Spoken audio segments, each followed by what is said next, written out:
What is going on, everybody? We are back. Shop Podcast. How is everybody feeling? It's your boy PTK Blam, host with the most, man. Another Saturday. Got another awesome guest, man. Another great week in gaming. Things are heating up. No pun intended. I know summer's right around the corner, but things are heating up in the gaming industry. Got a lot to talk about. Shout out to everybody in the chat. Once again, hit the like button, subscribe if you have not already. If you want to support the channel, you can also join, be one of those type of subscribers as well, man. All those, all of that type stuff benefits the channel. Shout out to OCD Gamer, the Blue, Shown to Mod of the Year, here every single week, man. Appreciate all you guys. Hope you all been gaming. We got a lot of cool shit to talk about. We're gonna get into it, but before we do any of that, we always got to give the floor to our guest first. And this man was just on the podcast not that long ago. One of my favorites, one of my new favorites. We'll let you get into all of that, John. But shout out to you for hanging out with us once again this Saturday, bro. Let everybody know what you got going on, where they can find you at, bro. Yeah, I appreciate the invite, PTK. I had a great time last time we did the podcast together, man, and I really appreciate you sending that invite earlier this week to be on the show again. No problem, bro. Fuzzy, Pong, man, you guys, I love talking games with all three of you. You guys bring big, good, concrete, ideas and just different views, than what you're used to. So I really do. That's one of the things I enjoy about the show. And yeah, man, I had a fantastic Saturday. Spent the day with the wife, running errands, washing the car, stuff like that. I had a great day today. And yeah, man, we got a lot of juicy topics to go into, and I look forward to it. And again, hello to everybody out there. I really do appreciate it. You can find me, John Wolf, exactly how it's written on PlayStation, Xbox, Steam.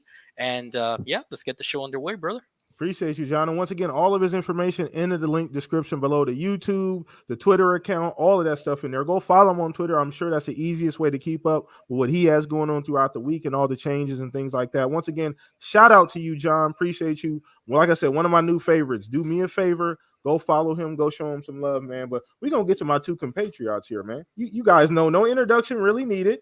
No introduction really needed. We're going to start with you, Pong. How you been? We was talking a little bit of Godfall pregame, right? I know chat before you say anything. We'll get into it a little bit, but shout out to you, Pong. What's been going on with you this week, bro? It's been a great week, PTK. Like I was saying behind the scenes. First of all, John, thanks for coming back, brother. Thanks for being on here. Appreciate having you here. Love your conversations. Love the thoughts. Love the whole talk about this industry when you are around. So thank you for joining us this evening. We're going to have a great show, man. And you're going to add the spice to it. So love having you here. Fuzzy, PTK, man. It's been a nice week. And I missed you, brothers. And I'm glad to be back here on Saturday night. The Shop Podcast. That's right. Look, this has been a fantastic week. It's been ultra busy. Things are changing. Real life's coming back to normal again. The job is kicking in overtime. But I actually did find some time to game this week, and my brother Steele's schedule lined up with mine, and we rolled credits on Tiny Tina's Wonderlands. If you've been here for the past couple weeks, you know I've been praising the hell out of that game, and it deserves all of it. Again, right now, as it stands, finishing that, running some of the Chaos dungeons that they have, which are extremely unique. Level 40, I'm myth level 61, 62 already. Having played that game as much as we did, I can confidently say it sits right next to Borderlands 2 for me. And wow, if you had, that's high praise. Yeah, it is. Borderlands 2 sold nearly 30 million copies. If you had to ask me my top 15 games of all time, Borderlands 2 probably would be in there. That's how much I respect Borderlands, and Borderlands 2 specifically, and Borderlands 1 as well. But Tiny Tina's is the best since Borderlands 2. That's awesome. It's a fantastic game. Absolutely loving it. And I'm going to dive into it because I got a special thing going now for the next, I believe, week or 2 weeks now. They got a special scenario going where they're going to increase the loot and all sorts of good stuff. So I'm going to jump back into it. But got done with Tiny Tina's. Wasn't expecting to get through Tiny Tina's like that. We got more hours in than I ever expected. Somewhere, I think we're at 50, 60 hours, maybe somewhere there, 70 hours, somewhere in there. And was looking for something else. And a little game dropped this week, a game that had been out on PlayStation 5 that had been called Dead on Arrival.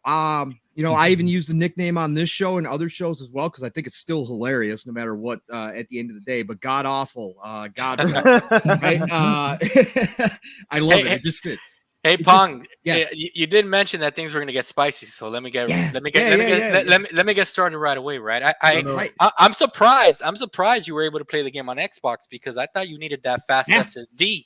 Yeah, on the PlayStation 5 in order to play that game. What funny? Are you telling me? Are you telling me that a normal SSD can get the job done?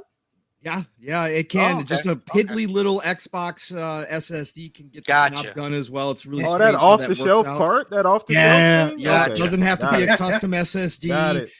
Just kind of like Generations. We just kind of forget about all that nonsense talk out there. But hey, just checking. Definitely. That's one of the things that led to the demise of Godfall, is that the hype surrounding the game. Randy Pitchford coming out here, shooting off his big mouth, telling everybody that it could only be done on PS5, that it needed that SSD, all this craziness that any of us who could look at that game with our own two eyes and go, yeah, no, it's not like that. Okay.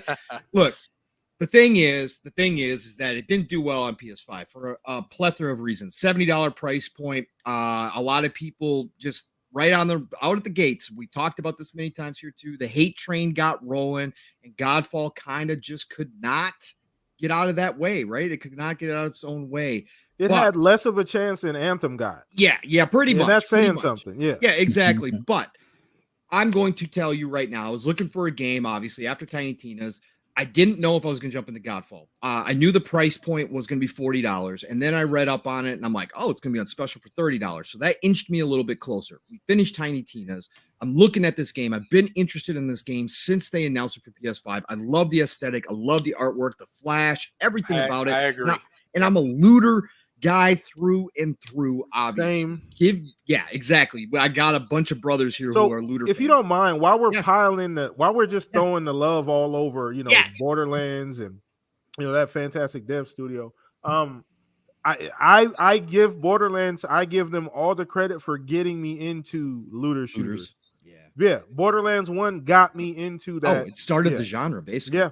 Right. Yep. So it brought it to a whole nother level. And this is done by, obviously, Gearbox published this game. It's done by Counterplay Games, who's been a support studio for some of the biggest titles around. God of War. I mean, they've done work on Assassin's Creed. This is a support studio. This is their first really big game by themselves. And what I'm going to tell you guys, and I'll keep this short, because this is just intros. We could talk about this maybe during the open session a little bit more. But I jumped into Godfall at the $30 price point, and Steel double dipped. He rebought it because he played it on PC and beat it before all the patches, before all the DLC. And again, this is the Ultimate Edition. For $30, you're getting 2 years of content, nearly 2 years of content now. And the big problem that they had was the end game was a lot like Anthem. There was not much to do once you got to the end. They fixed that. They have now increased the end game. There's multiple modes. They've added 6-player co-op when you get to the end game, right? There's a whole different special thing you can go do. They've done a lot of work on this game, and I jumped in, and let me tell you, again, we talk about this a lot. Some games are meant to come out and make you think about things and be real deep and have these amazing stories that draw you in and these characters and all that kind of stuff. And there's a place for those games, right? Those are game of the year type quality games that we get. There's another place for the games that just bring out that inner child in you, that you smile, that you're just having pure fun with. I love those. Godfall is one of those games. And I can tell you, if you're into looters, and you're looking for a different style game that's all melee-based combat, go get Godfall for $30. It's worth every penny. I think you will enjoy yourself. It is extremely, the combat is tight. They've enhanced the console editions, especially if you were running on a Series X console. They added VRR. They have Dolby Vision, and they've got a 120 hertz if you got the TV to support it, which I do. And let me tell you, butter. Absolute butter. Co-op is working almost flawlessly. We've had a couple small, tiny hiccups here and there, nothing major. Look, this game's worth every penny of $30. It's worth every penny of $40. And I'm getting to the point where I'd be convinced that $60, I probably still would have said this game is worth it. So please, if you're looking for a new one, don't dismiss Godfall because of all the negativity that surrounded it. It's a good game. It's a fun fun game, even single player. It's a fun game. That's how polished this is. Just having a blast with this game. So yeah, man, it's been a good week. Just having a big smile on my face because of gaming nonstop here lately. And that's all we can ask for at the end of the day. But we got a lot of great topics to get into. Didn't mean to take up that much time, but I wanted to get my Godfall spiel out of the way because I think it's important. Steele and I spent a lot of time on Living Split Screen this morning. Probably one of the few shows that you're going to see highlight the game like this. But it's not always about those AAA home run, first party type games that come out. Sometimes you got to go back and look at other games that might have been dismissed or forgotten about. This is one of those, and I think it's worthy of playtime from any gamer out there who's looking at it. So please go check it out. But let's get down to business, PTK. We got a lot to talk about tonight. I'll make one more statement after Fuzzy introduces himself about Godfall. Just a quick one. All right, for sure. No, not a problem. So go ahead, Fuzz. It's on you, my G.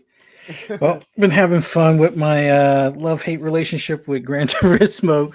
Finally got a lot of the cars that I want, although I don't have them quite set up to the level I want, but up here doing the MX5 Cup races, upload a couple of videos so you can see how it's like closer racing and things like that. But man, just been having fun with that. And Fuzzy, I heard that you didn't have to refinance your house for that. Oh yeah, no microtransactions involved with this one. Okay, like these cars are a lot cheaper. Like I'm racing in cars that are like below 50,000. That it's more about the racing as opposed to the speed and the flash and stuff. But man, other than that, just been working on video stuff, just not releasing them. I gotta get better at releasing videos and whatnot because I got a lot to talk about when it comes to these racing we're gonna get games. chat. Get on Fuzzy Head. Make sure you guys message him. All right, all that information in the description. Message Fuzzy. We need that. We need those videos.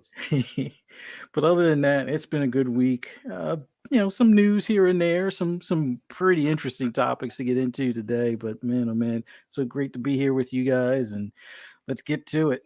Let's dive in, man. Once again, chat, appreciate all of you guys for hanging out with us, man. Bring that energy.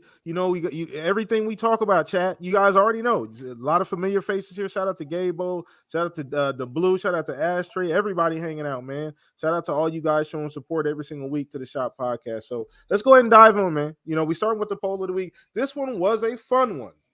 Very, very fun. When I try and make these things as fun as possible, when I do these polls of the week, they're not always super popular, which I don't really care about, but I just enjoy people thinking about the actual poll of the week. So this one, once again, was a bit different. So was with no E3 this year. If these two groups decided to join up and create two gaming events, but you could only get the option to attend one, which event would you attend? So I broke up developers, publishers, and then split them up, and then which event would you go to? So we got Xbox, Ubisoft, Devolver, Sony, IO, Square, and Take-Two. So it was a landslide. It was the Xbox, the Xbox, UB, Bandai, Devolver won 91%. So wasn't even close. So I would have liked to see a bit more parity. That may be my fault for pairing things the way that it happened. But chat, let me know which one would you go to. How would you mix PTK? it up? Hold on. I'm worried about you, brother. I'm worried about you.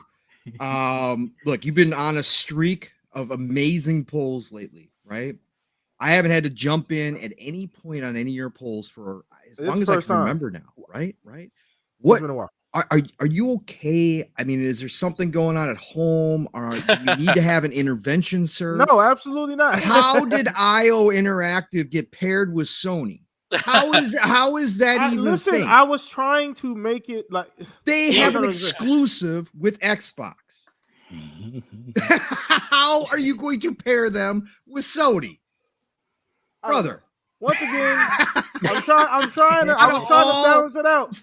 All the studios, that's what you came up with. What he was trying to do, Pong, when you're watching a basketball game and it's the fourth quarter and it's a blowout and the referees start calling these phantom calls. That's what he was trying to do. He was just trying to keep he was just trying to make it entertaining. That's all. Here we go. No, he threw a bunch of names in a hat and randomly drew them out, and this is the way it came out. This is the most ridiculous thing I've ever seen. PTK, do better. Do better, brother. So we're gonna skip that one, guys. I guess. But John, if you wanna attempt to answer that, go ahead, bro. Yeah, sure, man. So first, let me make the point that I wanted to make to Pong about Godfall or God Awful, as he called it. From the first time that they revealed that game, man, I thought the aesthetics, I thought the character design looked absolutely amazing. It was a hack and slash type game, which is I'm drawn to hack and slash. I've loved hack and slash games my whole life, so it was gonna be a day one for me, but I eventually knew it was going to come over to the Xbox platform, so I held off a little bit off it, especially with all the games, man. We're just these past 2 years, it's been nonstop, when it comes to game releases, Game Pass releases, etc. And I never got around to it, so I'll definitely be waiting, Pong, for the game to hit Game Pass, because I think that that's a game that, as we all know, lends itself to a Game Pass like service, and I think that that's why. I think that's where Gearbox failed, not releasing that multi-platform, especially knowing that it's so dependent on community. And yeah, man. So I just want to say I'm really glad that you're enjoying it, because I am looking forward to it. But I'm not looking forward to pay still $30. You know what I'm saying? But a Game Pass release, I'll definitely play it day one. And to answer that poll question, I mean, I'm an Xbox-centric gamer, so obviously I would be more excited about the Xbox press conference, Ubisoft. I enjoy Ubisoft titles, man. I think that they're really good at what they do, and Digital Revolver as well. But one of the things that I would be really excited to see from the PlayStation side is that right now we really don't know what's coming out for PlayStation beyond God of War. Is that correct? Am I wrong on that?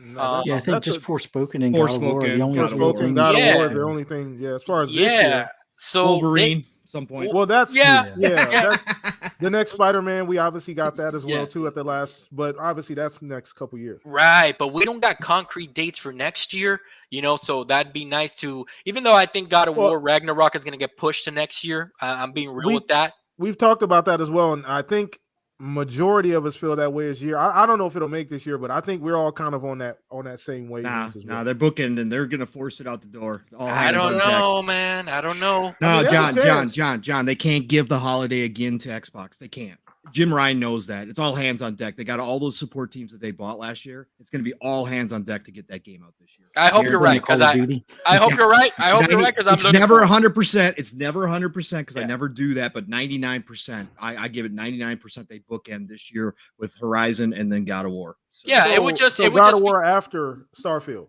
Yes. Or right around the same time. Yeah. It's just what I find weird, and not that I think you're wrong, because hey, Sony might have changed their game plan, right? It's just very out of character for Sony to release a game like that and not really have the marketing push, behind it, so close to release. And obviously it's still many months away, but so close to release. You know what I'm saying? Yeah, second half of the year we'll see it.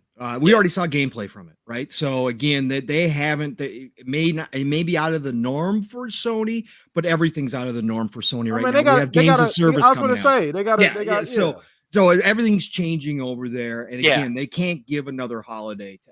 They really can't. They have to come out with it. That's a great point. So that's why I would be looking forward to the Sony show. I would be looking forward to dates and stuff like that, and maybe a few surprises. So as a gamer, look forward to those things. Awesome. Okay. So once again, I mean, Fuzz, you're gonna shred. You already shredded this shit anyway. So no, it ain't much. But not Fuzz, but I mean Pong. Sorry, but go ahead. Go ahead. It's on you, Fuzz. You give it to me or you give it to Fuzz? Which one? Oh, whoever wants to take it, go ahead. Okay, I'll take it since you brought my name into it. No, I was just giving you a hard time, PTK, because I haven't been able to, because you've been doing such a great job with these, brother. Look, it wouldn't have mattered. You would have had to stack the Sony side so much to even have this as a reasonable type poll, just because of what Xbox has coming and what's expected to be announced by themselves first party. Like, you could have had Xbox in that poll almost exclusively and then had Sony with the rest of the studios, and I still think Xbox would have edged it out. Okay, you think so? Yeah. I mean, are we pseudo including Activision as well? Yeah, well, kind of, because the people already have that kind of in the back of their skull. But I just think overall, Starfield is such a dominating force that I honestly believe, especially since a lot of your Twitter community does lean Yeah. green, I think it would have scaled that way. But again, they have so much Redfall, Motorsport, and then Starfield, of course, this year, plus so many unknowns that people are waiting to see anything from. Whether it's Compulsion, whether it's In Exile, right? Whether it's Avowed, whatever the case may be, there is so much in the works right now that everybody, and especially after last year's E3 presentation and how well received it was, everybody's expecting this year's E3 to top that one. So we said it last year. We said that. We said this has the potential of being better. Yeah. And next year will be even better, right? That's how it's lining up right now. So I think that just that alone would drive people to select Xbox over pretty much anything you could stack against it, right? Because that's the level of excitement and hype that Xbox has built at this point. So I think that's why you saw the results that you did, especially with the way you topped it off, right? Again, it just is what it is. Xbox has more going on. Not to say that Sony doesn't have anything going on. They certainly do. Not to say that Sony still isn't the most popular brand out there for gaming. It certainly can be argued that it is at this point.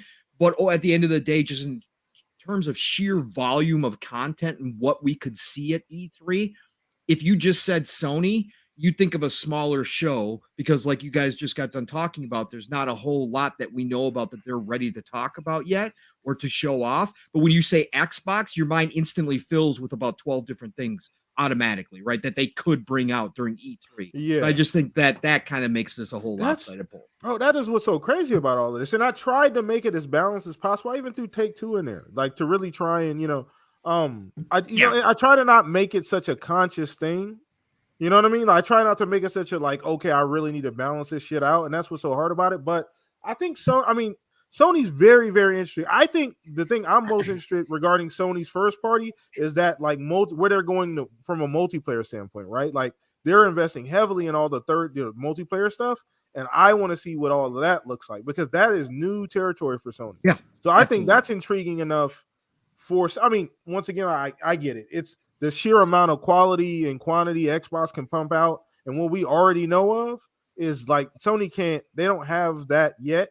No, but and if we had hints, let's say we had hints that Metal Gear Remake was real and that we were going to see it at E3, right? And let's say we had hints that they were bringing back Siphon Filter, right? Or SOCOM. Let's say we had hints of these things being legit out there and that E3 was a possibility they're going to show them, then you might see the results start swinging a little bit, right? Just because but right now, the only place that we have a lot of hints from is Xbox, right? Because we do know a lot and we still don't know a lot, but what we do know is potential and that it's almost time to show whether it's this E3 or next, but the expectation is no matter what, we're going to have a big E3 from Xbox this year. They better show me some Starfield, that's for sure. Oh, well, that's automatic. Yeah. Oh, you're getting a full Starfield. They might actually do a show before. So yeah, I was gonna say there may be something prior to. You know, you might get something prior to. You might get something after closer. You might get a Starfield release September. You might. Yeah, I was gonna say I think it deserves a day. Like I think so too. We've argued about it. I think matter of fact,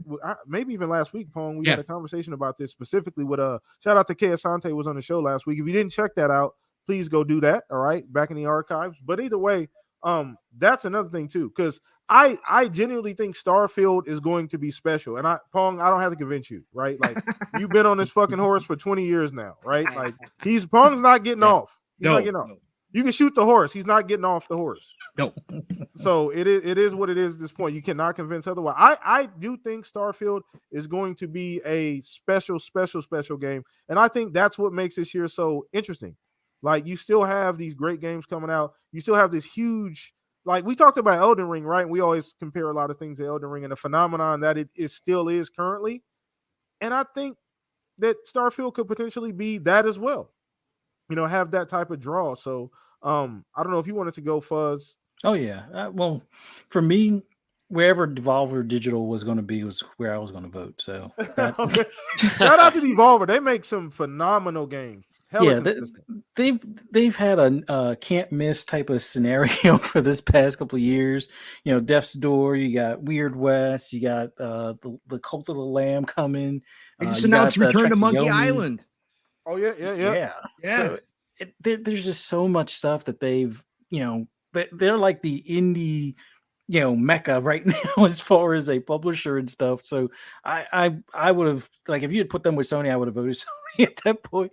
But Devolver Digital was where my vote landed, just because I'm always looking forward to what they're going to release, whether it's something that looks like a AAA, but it's like a side scroller with the Trek to Yomi. I kind of call that the Ghost of Tsushima, but 2D scrolls version of it. But yeah, Devolver Digital was the voting or the deciding vote in that case.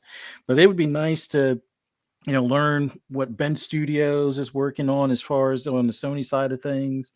Would love to hear what Naughty Dog is doing. I keep What on is hearing Space Game, but I was would gonna like say, what to. about oh boy, the God of War, the guy, the lead? Barlog. Yeah, he's working on a game, correct? Yeah, I Something think separate. well, no, I can't Oh. remember if he's working on a space game or if it's Naughty Dog that's working on a space game. One of No, them it's was them. Naughty Dog's working supposedly on a fantasy game now, Okay. because they understand they need RPGs now because Microsoft controls Western RPGs. And then Barlog was supposedly working on a sci-fi, but Barlog has had some question. He's disappeared kind of from social media. Yeah. There's been a lot of questions if he's burning out or if there's something going on, but we'll see. But yeah, his team was supposedly getting a sci-fi game together. Yeah. Okay. So yeah, it'd be nice to at least get some, like you said, some concrete info from them, some hints or something on that side of things. I mean, definitely looking forward to Spider-Man 2, definitely looking forward to Wolverine, but Those are home runs. yeah, but want to hear something about Ghost of Tsushima 2 or something along those lines, type of Exactly. deal. So that's I guess where we're at. But man, no E3. I still can't wait until June, whether it's the Summerfest or individual show things popping up. I can't wait. Oh yeah, and once again, chat. Appreciate you guys' support. So let us know how you guys feel about what we're talking about. Appreciate the interaction. Shout out to Steel Range slid in here. I didn't even barely see him. Shout out to Stanley as well. Everybody, Psychonauts, Bacon. What's up, brother? Shout out to everybody hanging out, man. Hit the like button if you have not already. Subscribe to the channel if you have not already as well. So we are moving on. Great warm up topic. We can do the poll of the week every single Monday. Follow me on Twitter. All of that's down in the description. You'll find it there. So let's go ahead and move on to the next topic. Once again, we're having fun here. And shout out, like I said, everybody in chat. Let me go ahead and pull this up real quick here. So we're talking about, I mean, it's kind of a great segue because we were just talking about the big Xbox announcements, and there's a lot of things going around about big Xbox announcements. So I believe Jeff Grubb, if I'm gonna go ahead and pull up the article here real quick. Let me see it real quick here. So Jeff Grubb went on a show and was talking about possible Xbox events coming up here. And where's it at here? It is. Where's it at here? Oh, all right. So anyway, so Jeff, we were just talking about the big announcements coming up for Xbox. So Jeff Grubb basically came out and said there are possibly going to be announcements, maybe a May announcement and or September announcement. I don't know if he was talking just Starfield. I don't know if he was just talking about the summer announcement that we're obviously going to get at some point. I'm still thinking June. I believe he mentioned June as well.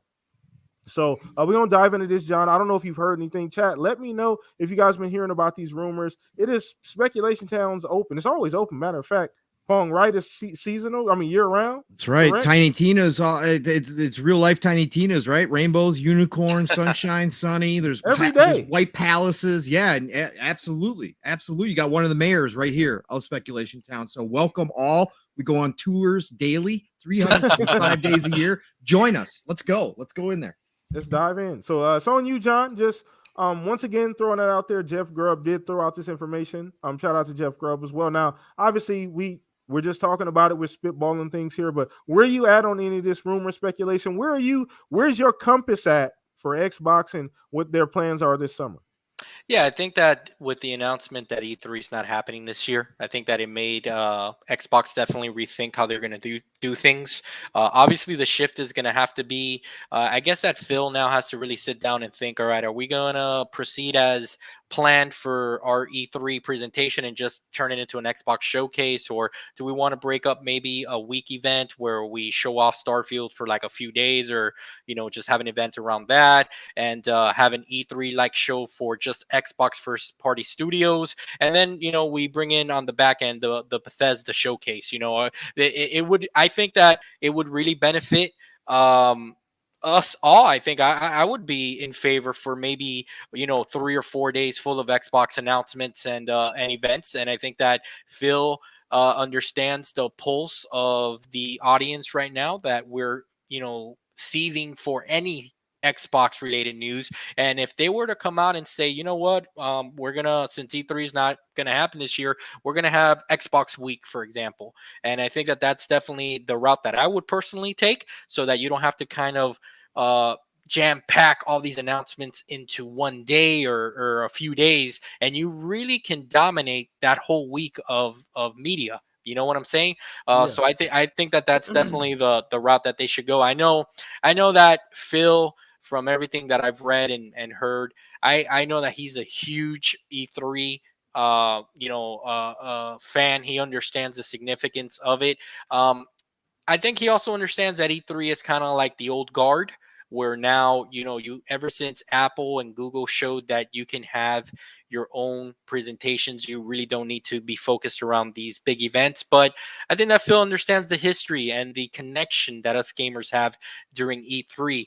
For myself, I from my very first job that I ever had inside Microsoft Factory packing software, I remember that I would take a week off just for E3. I mean, it became Same. yeah, it became kind of like Mhm. something I did every year. I took a week off, and I would just sit down and listen to all the announcements and the excitement, be just into it. And it's kind of sad, man, that that it looks like E3 is definitely going away. I know that they said that it's just going away for now, and it'll be back at a later time, but I don't know about that. I mean, things change, and the industry is changing, and I understand that. So I think that for Phil to kind of rethink the way that they're going to do things, I think that there definitely is something to the rumor that Jeff Grubb and others around the community are whispering, because I've seen a few things too, a few tweets here and there. And I do think that they're going to come out probably either end of this month or early May, and really set something up for Xbox centric gamers and the gaming community as a whole to look forward to something in June, even though E3 is not official this year. Yeah, okay. No, once again, I think that's right in line with a lot of people's thought pattern here. And we'll hear from Pong and Fuzzy here in a second. In chat, once again, let us know what you guys think about it. Shout out to Psychonauts, Back from the Dead, Ray. Shout out to you as well. So chat's right in line with that too, John. I do want to kind of throw you a little bit of a curveball here. Now, Sure, go ahead. Now, as great as last year's show was, which I consider last year's show Xbox's best E3 presentation ever. Yeah. So Yeah. I don't know if you're on the same page as that. It's arguable, because I do have fond memories of other E3s, but last year was solid. It was exactly what the community wanted from Xbox, which was just show us damn games. So I agree with that to a certain extent. Okay. All right. So I mean, a lot of this determines around other companies. Well, Nintendo still has a show. Sony still has a show. Sony did their show fairly late last year. Very, very late. I don't remember even what month it was. It was damn near August if it wasn't actually in August. It was super late. Yeah, it was. Yeah, so but either way, these are all things we're gonna consider. So we're actually gonna throw this over to you. Alley oop this to you, Fuzz. Here, get your opinion on, I mean, where we at here with really there's a lot of balloons in the air for everybody. Yeah. And I don't know how much Xbox actually had to pivot, with this E3 thing. I feel like what they accomplished a lot last year just on their own. I feel like they kind of know, like they have some good practice. They got some experience now dealing with these short timelines and the constraints last year. I think things are probably going to be a bit easier because they're actually, I saw Aaron Greenberg tweet out, they're actually doing in-person meetings now. Right. So that'll And they'll be probably under. help. They'll also be able to interact with Bethesda a lot more Yeah, than what they were for last year. So yeah. everything, especially if they're integrating everything, all encompassing with their first party studios, including Bethesda's or ZeniMax. I think it's going to make for a great show. I don't think they really have to pivot too much because I think just keep basically the same plans in place that you were going to have for E3. It's just going to be your own thing in your own theater type of deal. But Jeff Grubb has been pretty good with his hints and predictions and some of his heads up on things. But the only one that I really haven't seen come through just yet is the Kojima stuff. But that's going to take time. But all things aside, I would say, oh man, there's definitely going to be something in June. Like John was saying, when it comes to Phil, he's big on the tradition, and I know that there were a few other first party devs that were talking about how when they were working on the show last year, how he didn't want to do any of the CGI stuff, if at all possible, get a slice together, but not CGI type of things. And yeah, I'm pretty sure they're going to go all in on a lot of the stuff this coming June. But if they have something in May, it'd be nice. I think they're going to at least do something, I would say, between May and September, primarily because you got Deathloop is going to be on Xbox, which now it's on its own. It's on the platform where they're a first party developer and stuff. And then And Deathloop there's is a few gonna hit other Game Pass as well, right? yeah, so that'll be a day and date type of thing. Well, day and date for Xbox at least, because got to pick it up on PS5 last year and enjoyed it. But there's also some rumors, Age of Empires maybe coming to console kind of thing, and that would make sense if they possibly have an event in May for that. September's time for Deathloop, but June would be like your culmination of all the studios and the roadmap between now and next year type of thing would be awesome for them to put on display come June. So I'm hoping June we get to see a lot more of some of the stuff like more like ETAs on like a Redfall or Avowed and things like that. But whatever else they've been working on, like In Exile and Compulsion. yeah, and Compulsion, Obsidian, they've all have like additional projects that they're working on in the background on top of what we already know that they were working on. So I'm very hopeful that we'll get to see some insight on that come June. But looking forward to it. All right. All right. And we're heading right directly into the heart of speculation town. We've invited the mayor himself, his busy schedule. They have 24-hour tours at Speculation Town. So guys, the website, we don't have the information up yet, but we'll get the website up and No running. umbrellas needed, by the way. Yeah, Never no umbrellas. rains. Always never never rains. rains. Ever. Never. Oh. Always sunny, shiny, 72 degrees out. So where we at on this, man? We got a lot of stuff going on this summer, a lot of moving parts. It's always fun that we do this. Obviously, sometimes we're wrong. Who the hell cares though, right? Like, do anybody actually care if they're wrong? I don't. No, I don't. not at all. So, Not at all. I don't care because again, we're just having fun. This is what it is, right? We're playing Yeah. armchair CEO. We're playing just look at the crystal ball, see what's going to happen, right? This is what we do. So, as far as this goes, we've had a lot of discussions regarding this, and I think that Xbox is working their way towards having multiple shows per year on their own, and I think it'll start next year. For sure. And I think that there was a hiring spot for some type of marketing director that, when you read the description, was pretty much laying out that they were looking at trying to bring somebody in to head up a team to kind of plan events out as the year goes through, as a year goes by. And I think, like I said, we talked about whether or not they should do a Nintendo Direct or, something like PlayStation does. And I think that most of us were in agreement that it would probably be a good thing because they do have so much in the works to give spotlight to certain games, to give spotlight to even third party and indie titles dropping in the Game Pass. on a more regular basis than we do get. The Xbox Wire is great. Their YouTube channel, fine. It is what it is, but nobody really goes to those places outside of this community to see that stuff. But when you start getting a regular show together, and making it a big kind of celebration, even if it's only a 30-minute show, again, people start to expect that. We see that with Nintendo, right? In their directs. It's still, even though people always walk away from 90% of the Nintendo directs disappointed that they didn't see something, right? I think that's fairly low. That's fine. I might be generous. Okay, that's fine. I'm being generous, but what I'm saying is that still, when the next Nintendo Direct is announced, guess what? It's going to be all over Twitter. People are going to be excited again. Speculation's going to start up again. Oh my God, we're going to see every game we've ever wanted from Nintendo at this Nintendo Direct, right? That's what we live for, man. That's the type of stuff we live for, you know? Right, and Nintendo capitalizes on that, right? You get a lot of eyes on the Nintendo Directs, and games that might not be known get known just because everybody's there to watch, even if it's for a different reason, right? And I think Xbox could certainly do that. But we're specifically talking about this year. What are they going to do? They've got some options. They've got Keighley out there, who they definitely, I believe, will partner with again.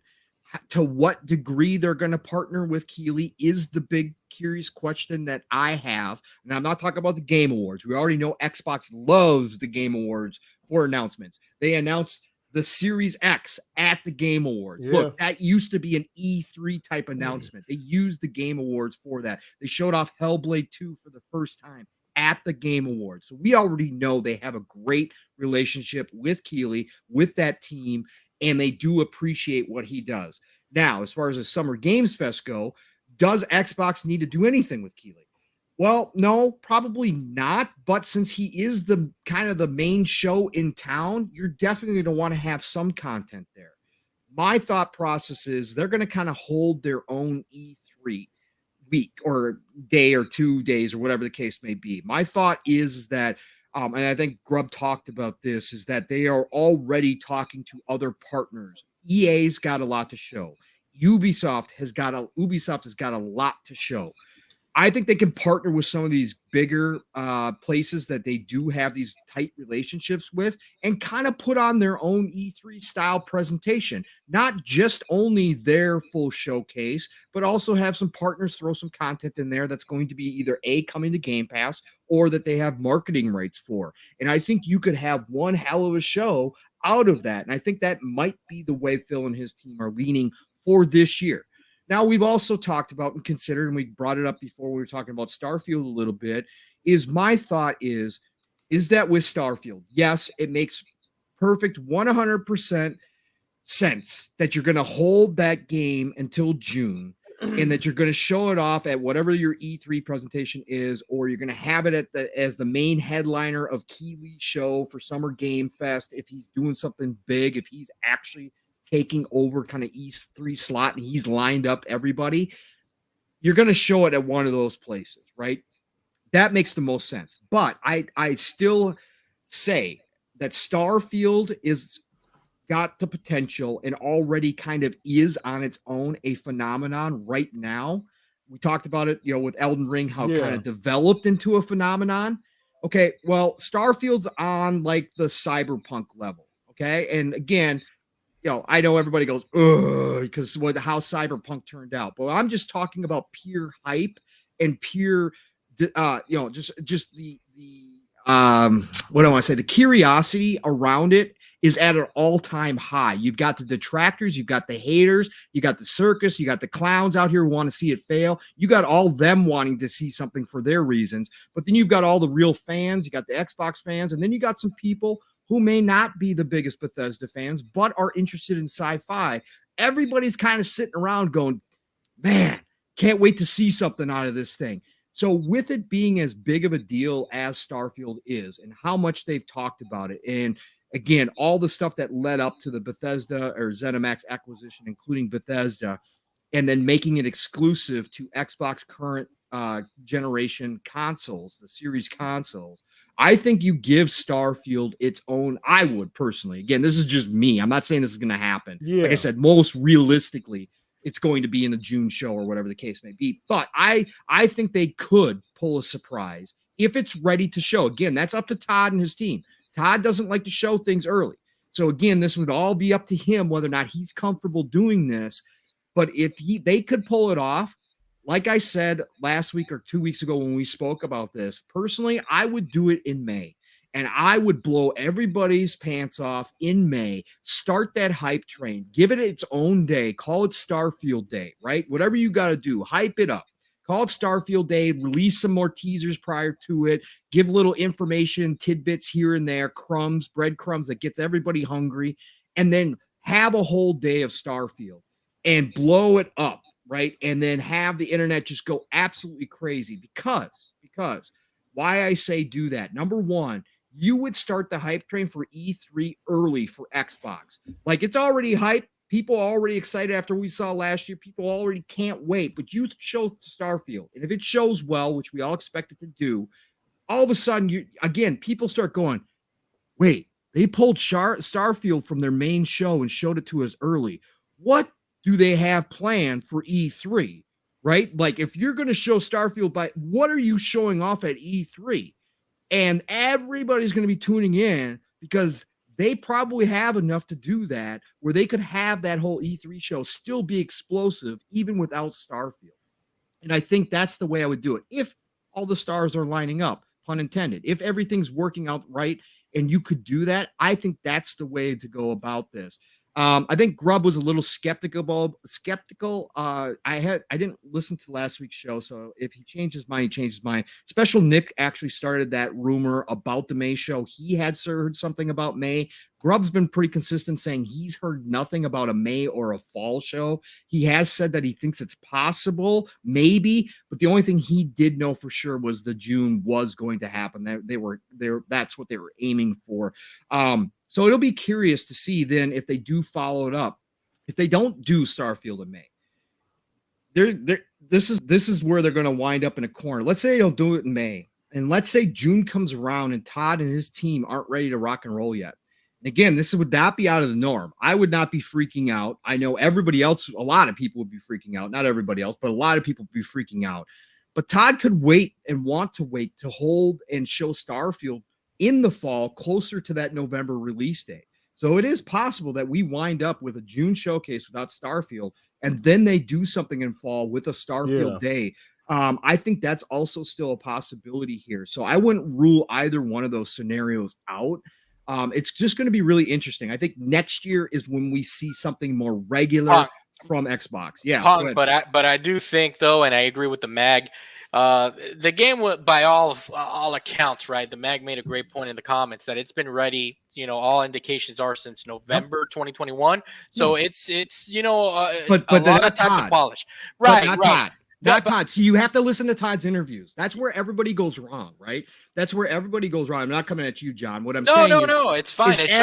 Everybody dismisses what Todd says directly to the camera. He would not show a game until about 2 weeks before launch if he had his choice. I'm in your camp when it comes to, do I believe that Starfield is going to be a grand slam for Bethesda and Xbox? Absolutely. I buy it 100%. The thing is, I also understand, right, the other side. And I do see the point that they need to show this game because the anticipation is so high that I think that Xbox and Phil, I'm sure that he'll be like, hey, Todd, we got to show something, brother. The fans are hungry. And if we don't show something at E3 this year, it's going to be bad. And we're going to have a lot of negative press on us. So I think that it would be in our best interest to show off something. It doesn't need to be a full-blown 20-30 minute presentation, but it needs to at least have some significance and some meat in it for them to reveal this game to the world. That's something that I think that they really do have to address. Now, again, I get where you're coming from. You believe in the team, and I'm with you on that. I think it's going to be fantastic. I don't think Todd would let this game. I really doubt that this game is going to come out in bad shape. But then again, I understand too. Remember, I understand the business side of it too, where there's a little bit of pressure, I believe, and maybe more than a little bit, okay, on Xbox to show this game. There is, because that's the expectation from the community right now. I understand, like, from a community standpoint, from a gamer standpoint, but Todd could care freaking less. And him and Phil are friends. Him and Phil has left complete control at Bethesda's hands, and he trusts Todd and his team explicitly because they have shown to be masters of marketing. Bethesda does a magnificent job, better than Xbox does.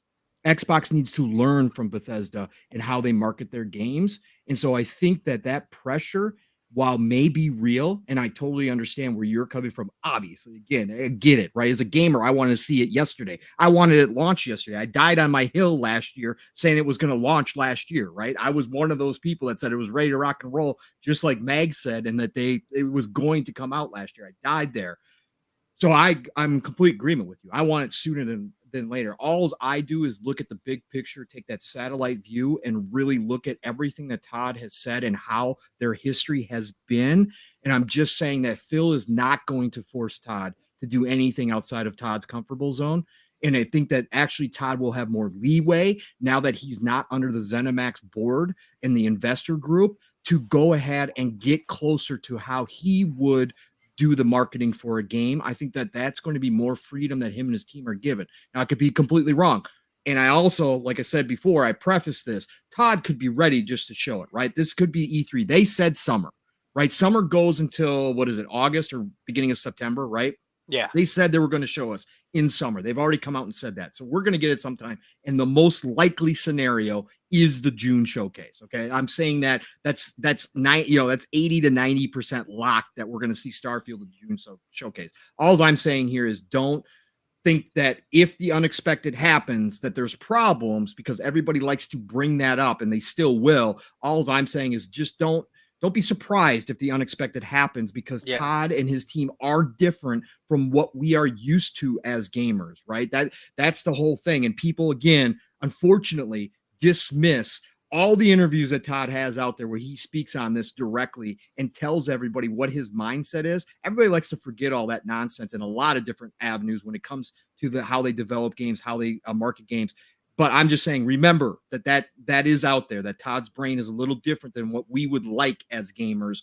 And I think that may come into play here if they're not ready to show something come June. And all those points are great. And Pong, and I agree with you for 100%. We're on the same wavelength when it comes to understanding who we're dealing with and the way that things are done. However, I do, and again, not to sound like a broken record, the expectation was high last E3 for Starfield. Sure. Okay, so if this year they don't show Starfield something, I'm talking about a gameplay trailer, something, it's gonna be bad media. And I think that Phil understands that. And again, I'm with you. It's not like he's gonna go and he's gonna force Todd, hey, we got to show something no matter what. I don't care if it's not ready. If it's not ready, I think Phil learned his lesson too with the whole Halo thing, right? But I do believe that the game is further along than everybody anticipates, and I think that Xbox is going to show it, and they're going to blow us away. 100%.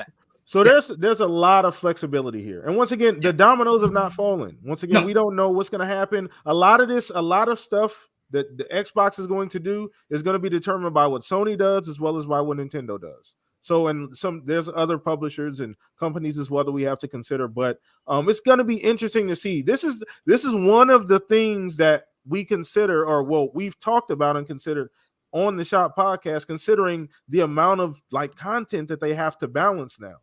Like that can be an issue, right? If it's not handled properly. So that's going to be one of the things. And we know Xbox they're working on that, right? That's getting better. We've seen improvement over time with them being able to manage studios. So hopefully that continues to improve. So I don't know if you wanted to dive in on that at all, Fuzz. Just kind of run that back, or had anything to add to that.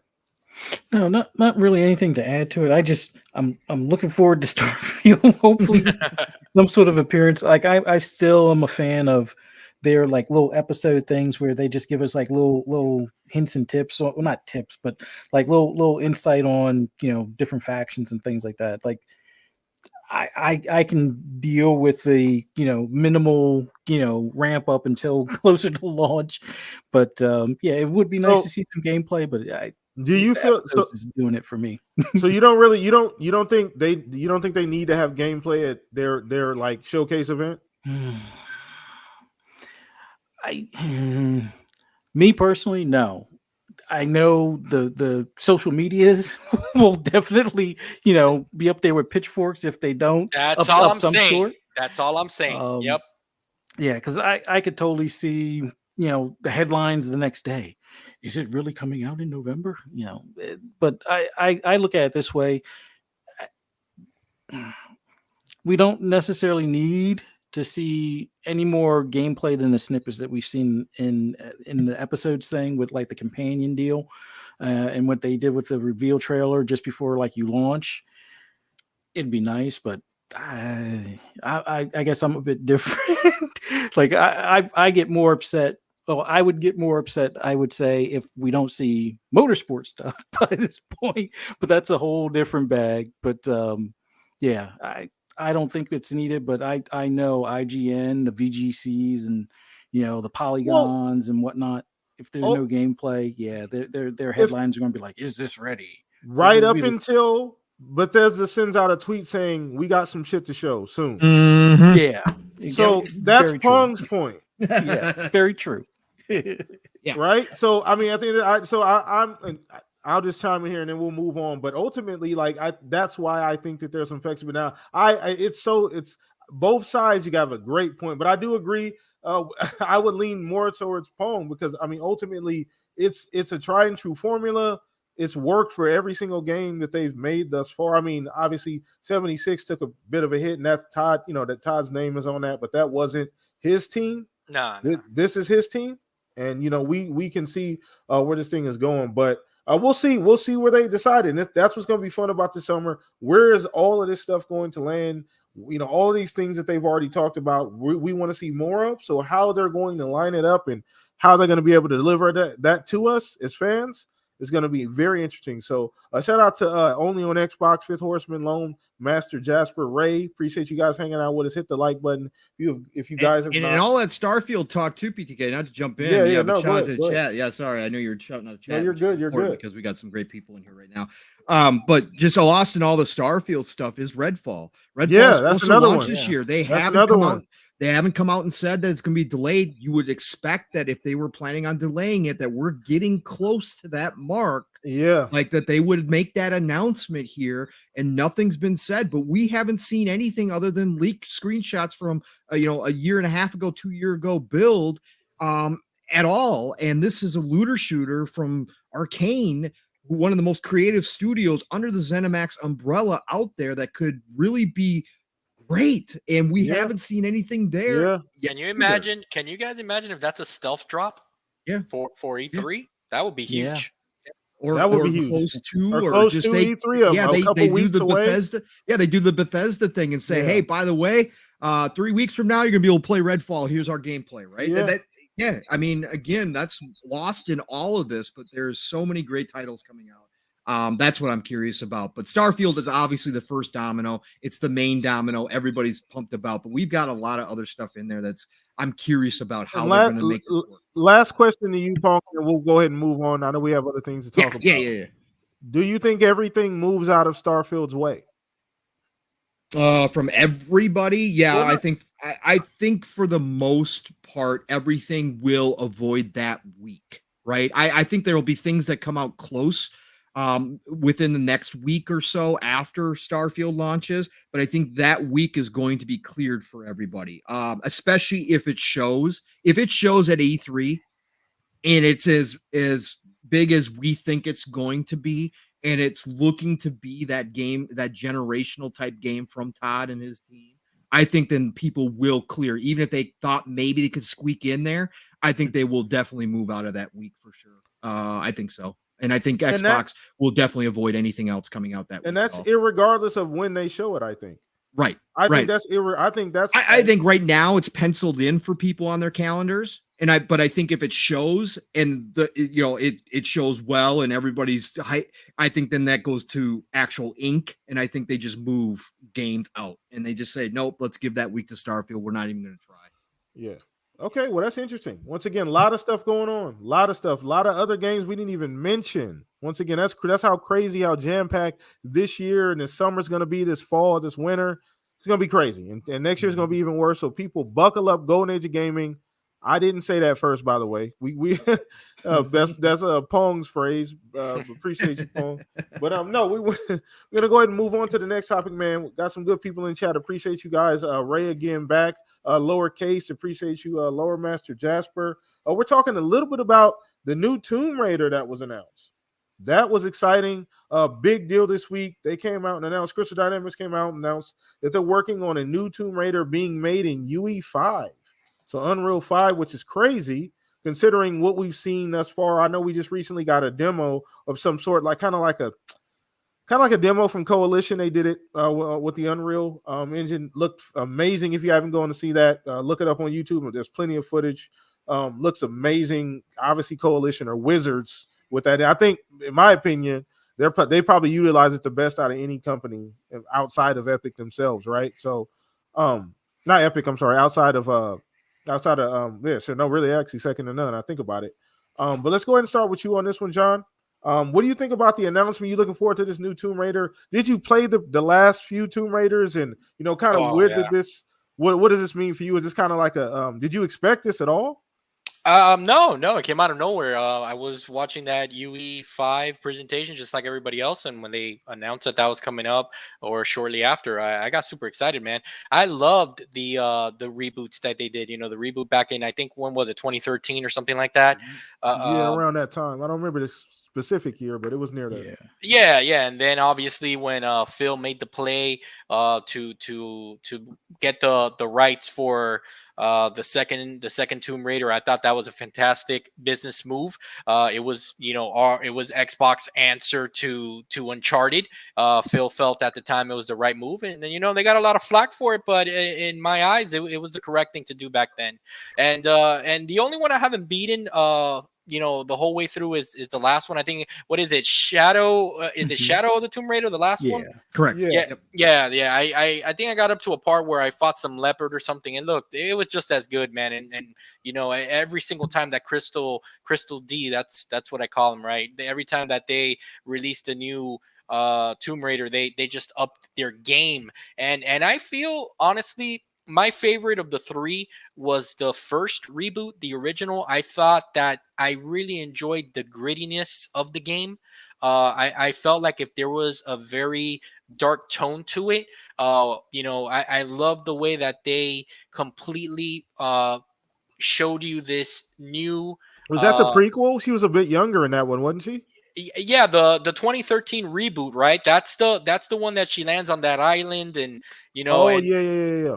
And it had a very gritty feeling, if everyone knows what I'm talking about on the panel, right? Where even in the first time you have to kill someone, you really feel, she's scared and she's shaking, and she's looking at her hands, and I thought that they did that so well. And then obviously in this latest one, which again I have to beat, but she's a total badass hiding in the dirt like John Rambo. I remember those commercials would come out, and I was eating that up, man. I completely love Crystal Dynamics as a developer. I would only hope that Xbox one day would acquire them so that they can get the proper respect that they deserve, because we all know how Square Enix treats the Western dev side of the house, and how they put them down and stuff like that, which I think is unacceptable, but whatever. But yeah, man, I'm looking forward to it, especially that Unreal Engine 5 demo. That's gonna be nice, man. That's a game changer, right? The same way that I think I heard Crispy say this the other day, and I agree to him 100%. The same way that the original Gears of War kind of, showcased Unreal Engine. I think it was Unreal Engine 3 at the time. Is that right?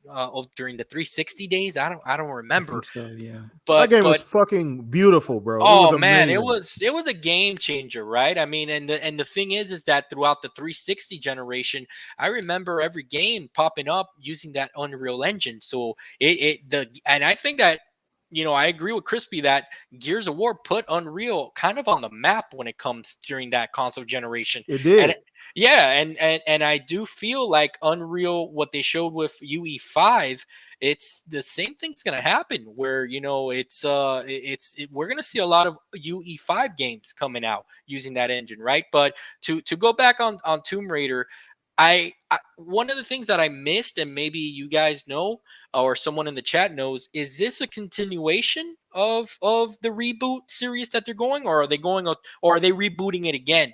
Does anyone know that? Did Nobody they say knows. anything? Nobody knows No, yet. Yeah, nobody we don't knows know. yet. Question mark at this Okay, point. and how about that screenshot that I saw with her wearing the blue tank top? Was that an official thing, or was that kind of like a fan media type thing? Because if that screenshot No, that they showed, that was from them. That was from them. Oh. That's why people were I haven't seen it. You got to send may, it to me, Pong. they may be. I don't even know if I have it, but I'll find it. Yeah, that was why people started speculating that they may be going back to the original. Gotcha. But if like what would be ideal for me, I'm gonna play them either way because, like I said, Crystal D is one of my top devs. So what I would prefer is that they continue with this Lara Croft. I mean, we've known her for so long. We've built a connection to this particular character. And not that she wasn't iconic before. I mean, she's obviously everybody's first crush in video games, right? The Polygon days, you know what I'm saying? So I just feel like I just really feel like we've built such a connection with her that if they were to continue, and she would be that iconic Tomb Raider that we know, that Lara Croft with all the skills and the flips and the double pistols, shooting dinosaurs, stuff like that. But with the continuation and the growth of the character, if they've carried that through, I think that would be I would like that presentation better for myself. It's one of the main reasons why we all feel so connected and we cry at a movie like Endgame when Robert Downey sacrifices himself. Spoiler alert, if you guys haven't watched it, too bad. I mean, a movie made billions, so I really doubt nobody here hasn't watched it. But the reason we cry, the reason we feel so connected to these characters is because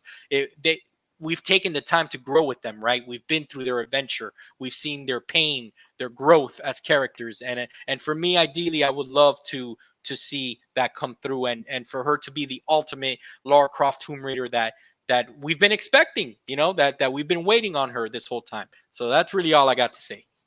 Okay. All right, we'll go ahead and throw this over to you, Fuzz. Just get your opinion on this. And what are you excited, about the new Tomb Raider once again? Mhm. It's a series that, like you said, John made a great point. It's a beloved series. Yeah. The OG, kind of a female Indiana Jones, just in that same vein, but Mhm. very, very, classic, iconic character, obviously. Xbox is very, very closely related to the character, obviously. Yeah. Phil has a soft spot for Tomb Raider. It's clearly that, it's important to the Xbox brand not to make this because we want to, make sure we shed light on the actual game itself. But where you at on this announcement, kind of out of nowhere? I'm happy that we are getting another one. Well, I'm happy that we're getting another one, but I'm going to take a trip back to Speculation Town. Mr. Oh, Fuzzy, I was hoping you were Uh-oh. going to do this because I was going there if you weren't. Mayor's opening up the doors. Here's the key to the city, brother. Go right for it. Yeah, Mr. Broomstick kind of hinted to this as well. Like he's thinking that maybe this solidifies that Crystal Dynamic is first party now, and that this might wind up being an Xbox exclusive. Now, the Xbox exclusive part, we will see. I can't say that for a fact or anything like that. At least a timed exclusive probably makes sense, but the fact that they didn't make any mention of platforms in this announcement kind of leans towards that. But the big thing is what was Crystal Dynamics doing, or what actually prior to this announcement, what game are they working on currently? Perfect Dark. They were hired as kind of like the go-to force to kind of get through or get that game into production and everything. So prior to that, what were they working on? nothing, which is interesting because there was a big to do after Shadow of the Tomb Raider, and then they did like the trilogy packs and things like that.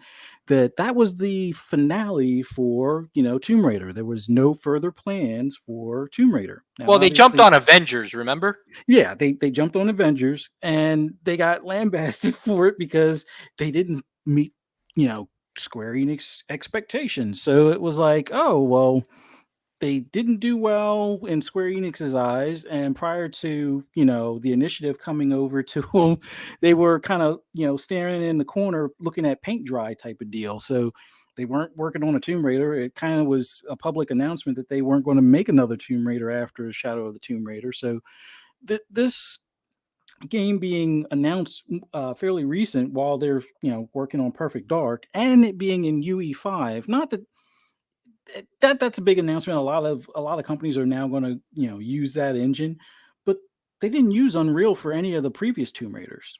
And who are the wizards, or what platform seems to be the go-to platform Here using we go. Unreal Engine? Pong is eating this up. Xbox. Pong is eating this up right now. Pong is over there salivating. I know.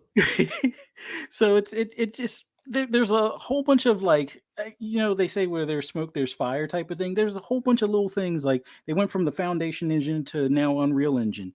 They're working on an Xbox game where a lot of Xbox first party are going to be using Unreal Engine, and they're working on Perfect Dark and whatnot. So and to go from working on nothing to now all of a sudden there's this announcement for Tomb Raider.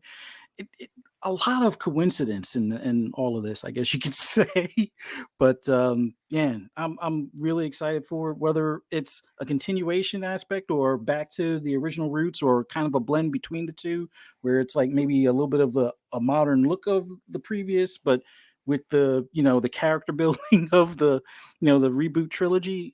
I'm all for it, just for the fact that I didn't play the first of the trilogy, but finished both the Rise and Shadow of the Tomb Raider and thoroughly enjoyed them. Oh, you got to play the first one, man. That's my favorite, personal favorite.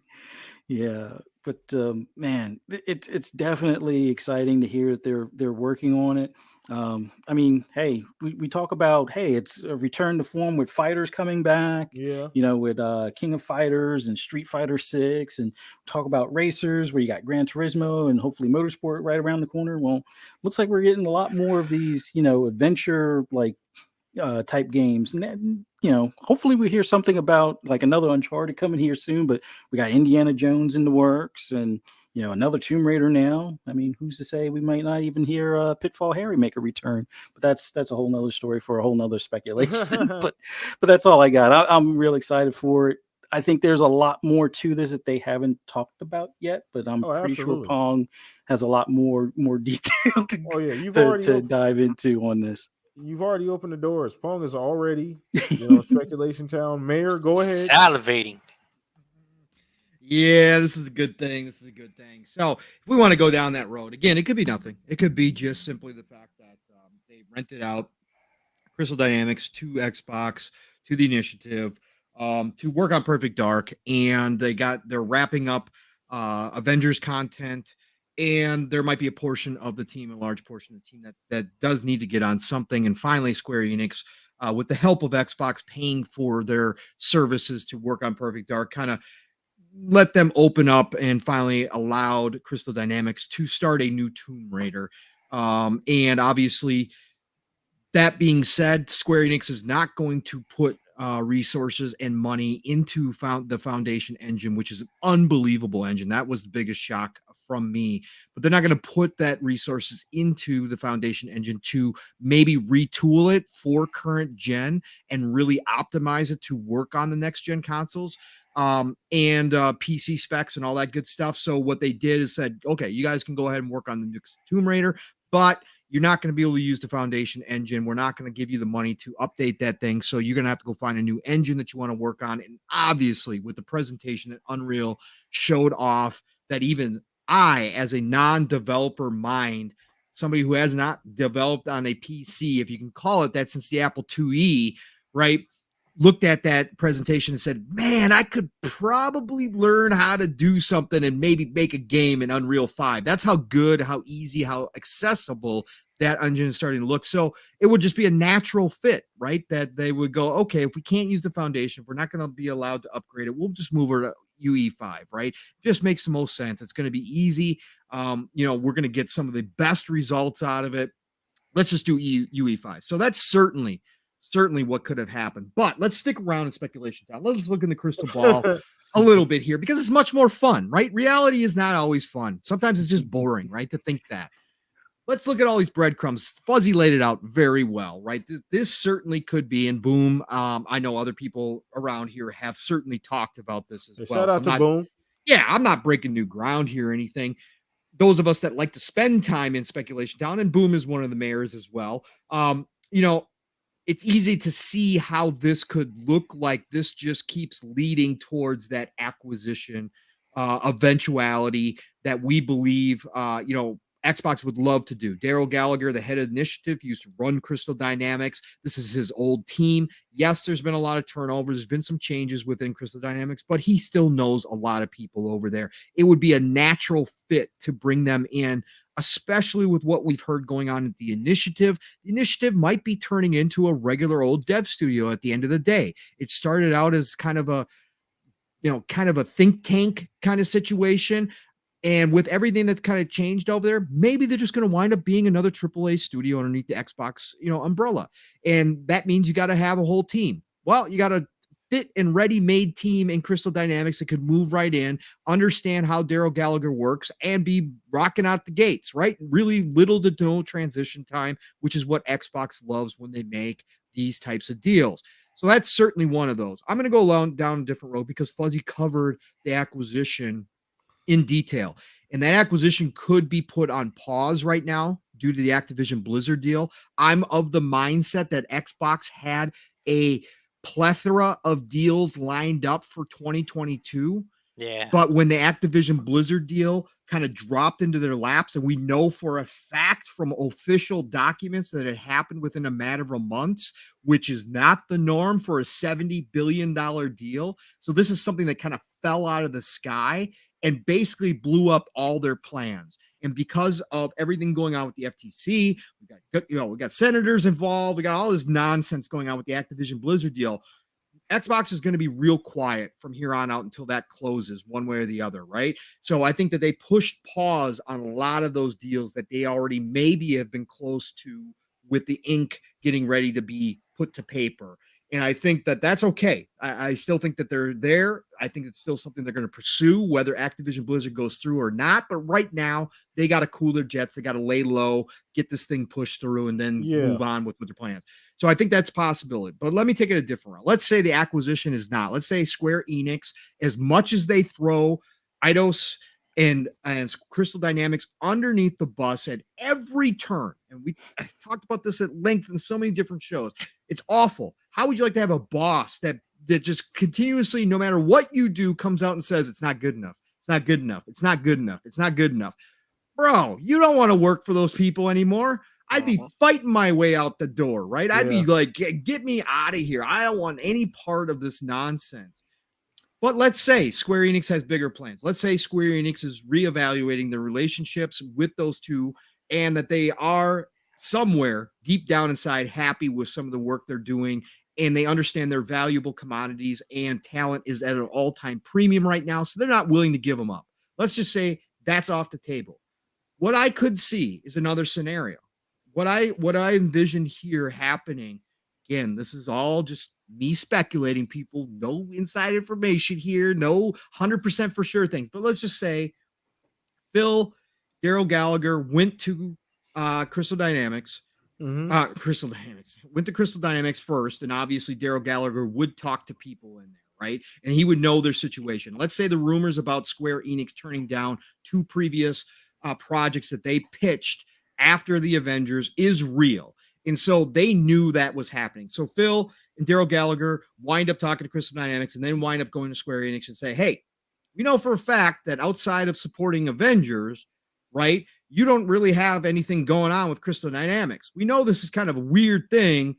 but can we rent your team for a while to work on Perfect Dark, right?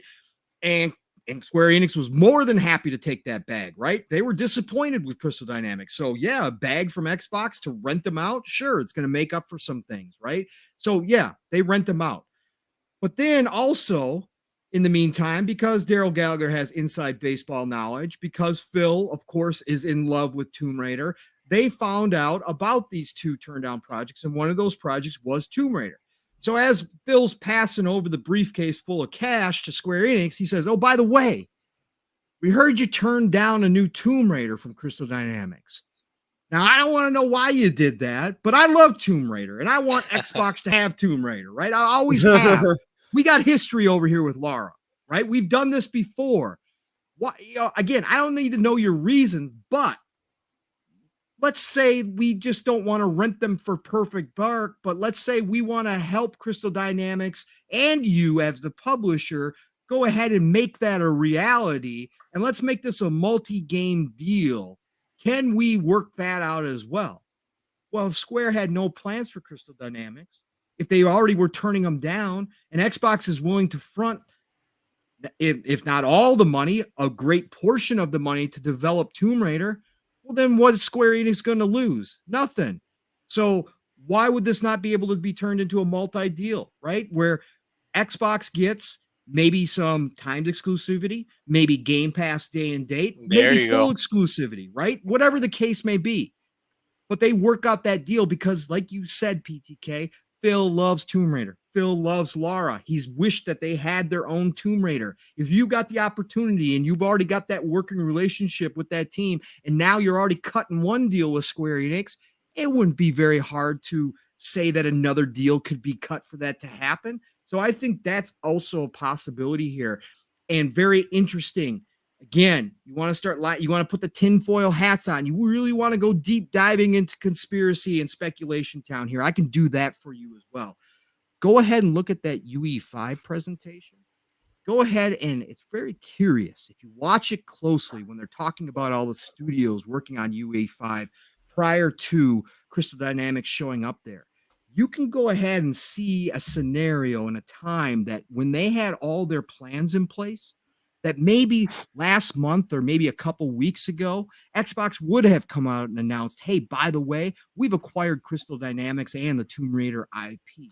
Right? That would have been hype, right? That would have been hype. Everybody would been like, oh my God, they got it. They got it. Whoa, man, they got it. Look how that presentation is lined up.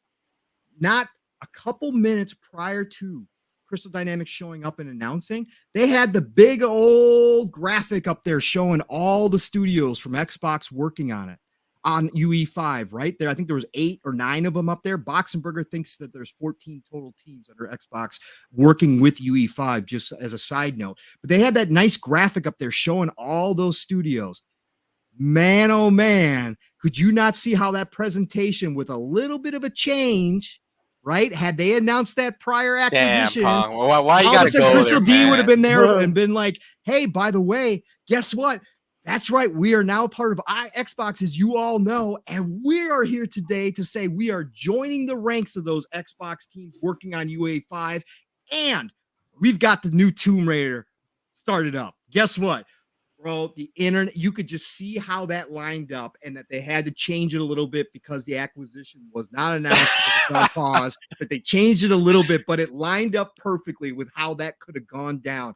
Yeah. Put those Pong, brother, you sold it to me. I believe that is the real reality, man. I totally forgot about what happened in that presentation. yeah, man, it would have lined up perfectly. But no, I think this is great. I think we're going to get a fantastic, like I said, I love the Foundation engine, which is what they used on all the previous Tomb Raiders. You go back and play any one of those 3. But even if you just want to take the latest one from Eidos, which was in partnership with Crystal Dynamics, people forgot Crystal Dynamics did help out with Shadow. If you go back and pop that on a Series X right now, it holds up today. Pong, it is a gorgeous game. In my opinion, they went toe to toe with Uncharted. And now again, I wouldn't dare say that they surpassed them. But in some scenarios, they did. Some of those set pieces were a lot better than what Uncharted put on, in my opinion, what Uncharted put in their games. You can go. I mean, when they were both throwing haymakers at each other. Yeah. Yep. Exactly. Of course. Yeah. Absolutely. I just think that Unreal is going to allow them a really easy, more easy time of development on current gen where they didn't have to retool Foundation, like I said in the beginning. And I think that we will wind up with a spectacular looking Tomb Raider game. And let me touch on this a little bit. I sent you the picture in the DMs, PTK, and I saw you saw I saw that. Yeah. Yeah, they did. They are starting to promote that old style Tomb Raider. And I said that earlier in the week. I think we were talking about PM in the PM. I said that's been my one wish. They've done a great job. I love what they've done with Lara and with the Tomb Raiders, but my one big wish is that it would go back to the actual old style tomb raiding games, which is that Indiana Jones. Again, we get that feeling, but you're not, and there's tombs, and we got a little bit more puzzles. But I'd love to go back to the originals where it was puzzle heavy, where you actually had to think about some things and you really had to figure out some really unique situations, and you were wind up finding that, one big piece of treasure or whatever the case may be. Really give it that tomb raiding feel. Go back to that style. And it even excites me even more that they chose a picture that includes the T-Rex. Yeah, I saw that. I was going to say, if they are honestly going back to those days and just giving us that more open world that we get now, but including all those old aspects of Tomb Raider, I will be so incredibly excited and hyped for this game. I already am, because I do love the Tomb Raider series, of course. But do you want it? Do you want it, Yeah. Pong? Would you prefer that they continue with the lineage that they've already built, or no? Okay, Reboot the original. Go back to the original. Gotcha. Give her that real Indiana Jones feel, and of course, we're getting an Indiana Jones game too, which we can't forget coming from ZeniMax 2 as well. But at the end of the day, Lara, without Indiana Jones, you wouldn't have Lara. Without Lara, you wouldn't have Uncharted. That's how it's all worked out. Lara is an original classic. She's one of the first female protagonists that really broke a lot of lines with people. And for whatever reason why you liked Lara, she was popular in a way that a lot of female protagonists before her had not been. yeah. And so I think that she's just important naturally for a lot of those reasons. And I think to go back to her roots and restart that again and get that old feel again, getting chased by T-Rexes and all sorts of tigers and all sorts of, just that tomb raiding feel again would be extra special, especially for Crystal Dynamics to be doing this. And I can't wait to see what they come out of UE5 with, because I think it's going to set a new mark for the Tomb Raider series for sure. So this is exciting. We got probably 4 years or so before we see anything. It sounds like they just started, and they may be hiring as well. That's why they announced it. We see that a lot nowadays too. Early announcements just to get people excited so they can go out and hire devs. So we'll see what they add to that team to get this done. But I'm just happy for Crystal Dynamics as well. At the end of the day, that whatever happened behind the scenes, whether it's Square just straight up green lighting it, or whether it took somebody like Xbox to step in and say, hey, let's get this done, I don't care. I'm just happy for that team to be able to go back to their baby again. I always love seeing that. So good news all around. No, absolutely. No, I do 100% agree. I think that it's going to be a fantastic game. The series is going to be amazing. Glad to see that they're actually doing something. Once again, they were just on ice, and it was kind of an odd situation, especially as fans of the Crystal Dynamics as we are here on the Shop Podcast. It's kind of crazy to see that Square Enix had them over there just doing nothing, and it's They're kind too of good. They're way just too good, way too good for talented. Yeah, crazy. So we're getting into chat questions. So you guys, it's now the point in the show where you guys take over. We've been doing this for the last 2 to 3 weeks, and it's been fun, like getting the chat involved with the questions, and we kind of just off the cuff here anyway. So chat, if you have questions, go ahead and throw them in the chat right now. We'll get to them if we are able to. And I don't know if you guys had anything that we didn't get to. I know, Pong, you threw a lot of stuff in the DMs this week that some pretty cool announcements. I don't know if you wanted to go over any of those. Yeah, I mean, we certainly can. I mean, we again, I'd like to hear people's opinions on Max Payne coming back. We got a lot of great old school IP coming back announcements, man. right? So yeah, we did. Max Payne is a big one. Max Payne, Remedy, again, partnering with Rockstar to work on their baby, their old baby too. look, that's a great thing. We just had Microsoft give them the Alan Wake IP back completely. Yep. So they started on Alan Wake 2, came out with the remaster. But then on top of it, you got Rockstar kind of looking at those old dusty IPs that they're not doing anything with and actually saying, okay, Remedy, go ahead, remake 1 and 2. That's not a problem. That's part of this golden age that we talk about, right? It's not always about the new IP, which we're all excited for. And I know everybody loves it, but there's so much great IP not being touched because a lot of these companies like Take-Two, like Rockstar, have become just investor controlled, that they don't do what they used to do, which was make a lot of cool, awesome, different styled games. And so for them to do this shows how healthy this industry is. Now, Remedy takes on too many projects, in my opinion. And we know I can't put a time frame on how long before we see this game, because this is what Remedy does. But at the end of the day, I'm still excited that it's happening because, man, those old Max Payne games don't hold up well if you go back and play them. But the story, man, the story's fantastic. The story does. And with everything that Remedy's learned from that time to Quantum Break to Control, all the times, Alan Wake, how they've learned. It's going to be insane, man. Yeah, use those mechanics to bring them up to date nowadays for a whole new generation. I tweeted us is going to be awesome. So everybody, I'd like to hear your opinions though. Go ahead. Yeah, go Fuzzy. You haven't spoken in a while, brother. You want to go first on this one? Well, yeah. As far as like when it comes to the Max Payne thing, I'm so glad that they're actually doing this. It's one of those little things that we always got kind of like an insight of what might potentially come in the near future when you look at the back and pack games. And I think was the Max Payne series was one of those last hurrahs before they kind of closed out the Xbox One. I think it was in the last batch. I think it was in the last batch. I don't know if there was any talk of it prior, or maybe they were kind of in talks and it was like, you know what, if a lot of people are that enthused about this, maybe we should look at this. And, maybe their lawyers got to talk with Rockstar lawyers and, they were like, hey, look at the numbers. These things are selling well for, was it like a 10-year-old game? So I honestly believe, back and pat in general is one of those things that a lot of these devs can kind of look back at and kind of, get an inkling of if their fan base is, telling the truth or if they're just, selling them on nostalgia type of deal. But it's awesome to have this, I guess you could say one of the original bullet time style games out or in a remake form. So that's just fantastic. I'm really looking forward to it. But like Pong was saying, Remedy takes their sweet old time. I mean, they make a good game, but maybe a year or two longer than it probably should. But, they're not known for hitting deadlines. That's for dang sure. Hopefully, like I tweeted when the announcement came out, and I tweeted that announcement kind of made my 2022, to be honest with you guys, because I have like a strong bond when it comes to the Max Payne series.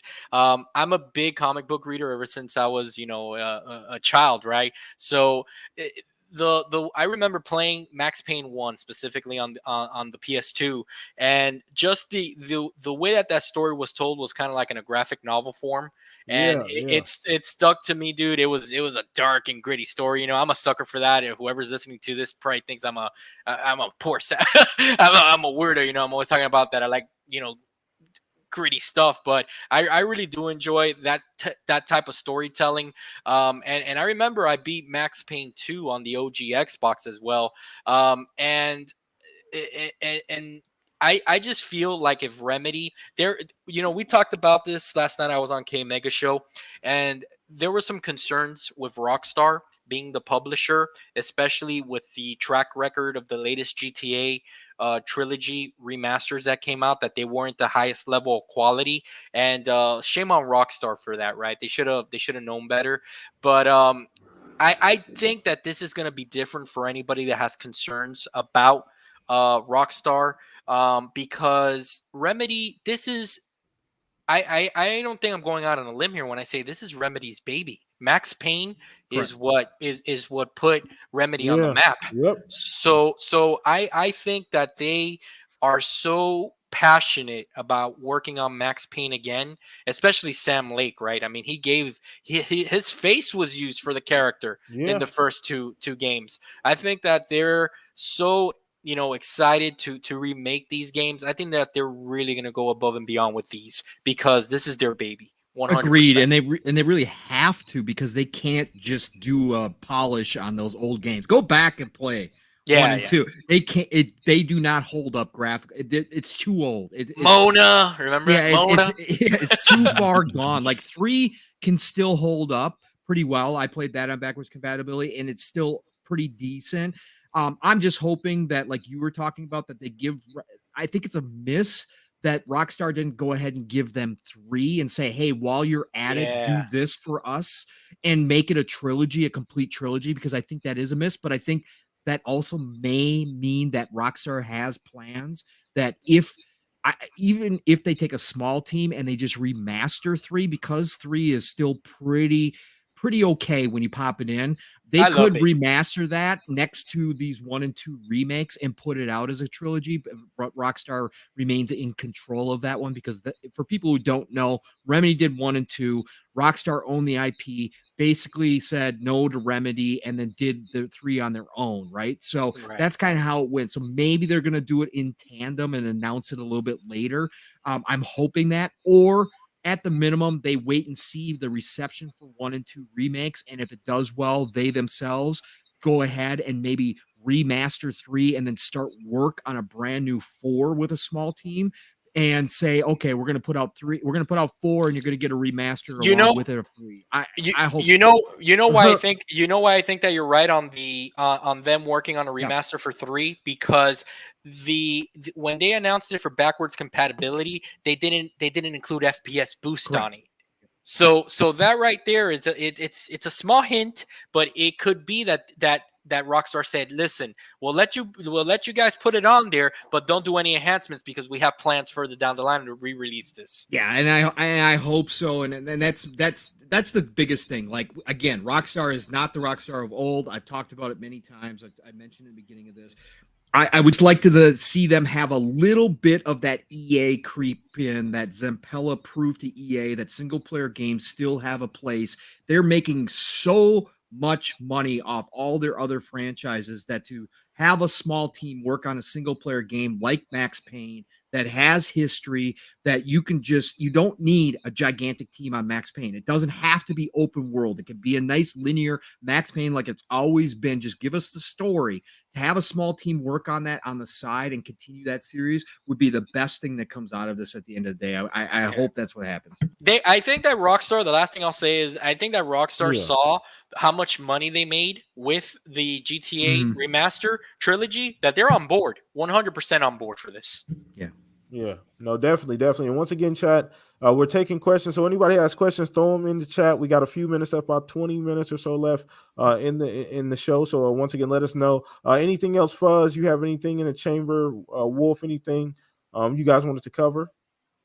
Nothing comes to mind just yet. I mean, I'm so busy right now working on car stuff and looking forward to, hopefully something being announced in June, but fingers crossed, we'll see. So can I? I want to go back to. Oh, go ahead, first. Finish. But other than that, like, Gran Turismo did do an update. They did, reverse the pay cuts that payout cuts that they did. So a lot of the events, there are some that are a lot higher than what they were, and the ones that were reasonable before that they almost cut in half, they were back to what they were before that cut. Good. Yeah, and you know what? Myself, I was harsh on Sony and Polyphony. Good on you guys. Good for the community. I congratulate them for that. And I mean, the good thing is that a lot of people spoke up and they heard that feedback, and they saw the feedback on Metacritic, and it definitely opened their eyes to how, I guess, the community plays the game or what they want from the game, as opposed to what maybe they were hoping to push the community towards. So it's definitely an improvement. All right. And so we got a question here from Fifth Horseman. Shout out to Fifth Horseman. He said, who do you think will try to piggyback on Xbox events. We kind of got into that earlier, right, in the show. Talked a little bit about that. And I guess I'll start with this one. I mean, who you think will try to piggyback off of Xbox? And I mean, I don't know if anybody will try to piggyback off of Xbox. I mean, I do think it's likely that they do, maybe partner with someone else to do their own show, and they're gonna have third-party content. That's normal. Yeah. That's a normal Xbox show, right? Yeah. Like they had a shit ton of it last year. I like what Pong. Although they had more first-party stuff last year than anything, but I think Pong, I think you were going there anyway, John. I like what Pong said while he was covering the topic when he said that they can partner maybe with an EA, right? Can you imagine if they show off some Dead Space gameplay during the presentation, or even the announcement is made, right? That Battlefield is coming to Game Pass. I think that they have a lot of opportunity for that, and I can see. I really like what Pong said, and I think that makes a lot of sense for a company like EA to partner with Microsoft and use their platform to kind of showcase and make some announcements.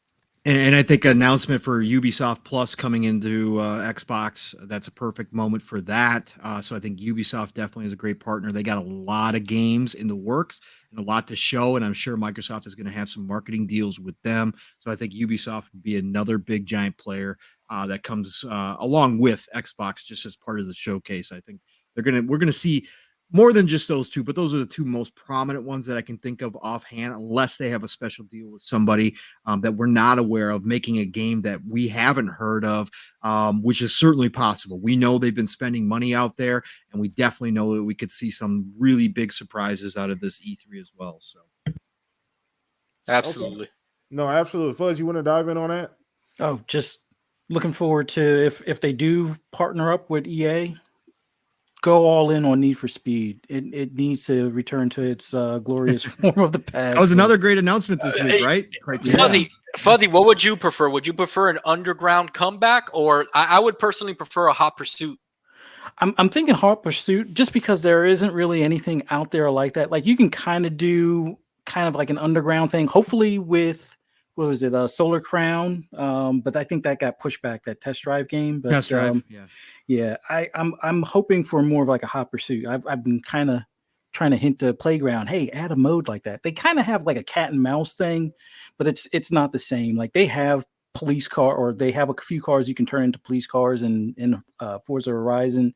It'd be awesome if they made some sort of mode where it's like, not that you want to give out tickets, but it's like, hey, if you can catch the people, you get a bounty or something like that. Yeah. If they outrun you, they get the bounty or something along those lines. So it would just be another little fun thing while you're, aimlessly wandering around the map and stuff. But a Hot Pursuit, I think the world needs that again, where everybody's like looking at times and looking at, all right, you're getting on, all right, I got my Lamborghini cop car, I'm gonna chase down your Bugatti type of deal, that type of stuff. That somebody needs to do it, and I would love for them to try that. Do you guys? Does anybody know what happened to the Burnout series? Like, why hasn't that made a comeback? Ooh, I don't know. That's a great question. I think it's just one of those things. It did well, but then I don't know if it was just a matter of that they wanted to put resources into other things. Because like when that started dying off, more of the sim and simcade type games started taking off a little bit more, as opposed to like the all out car combat type stuff. A car combat style game needs to kind of happen as well. I know there's like rumor that Twisted Metal's in the works, but yeah, something like Burnout would be awesome too, because you have that pursuit aspect and car combat aspect to it. Yeah, somebody needs to redo that series, and we did get that on Back and Pat, so it'd be awesome if they bring that series back too. So I just think EA finds the Need for Speed name IP more valuable than they do a Burnout, and I think that's what it comes down to. Hopefully with Codemasters on board, and I know Codemasters is doing a lot already, but hopefully with Codemasters they can maybe squeeze that in there. Or I would just, again, my dream scenario is that Codemasters partner, they maybe split up the teams of Criterion and Codemasters and kind of do a combined team where they work together as a partnership to bring back Need for Speed to where it needs to be, because Need for Speed is one of those pillars of the video game history that really needs a comeback. And they've tried, but they just failed miserably. They can't capture that old feel. And I think they really need to work on going back to the basics again, stop all this nonsense to try to do it and really get back to the cops versus robbers thing. That's really what made Need for Speed what it was.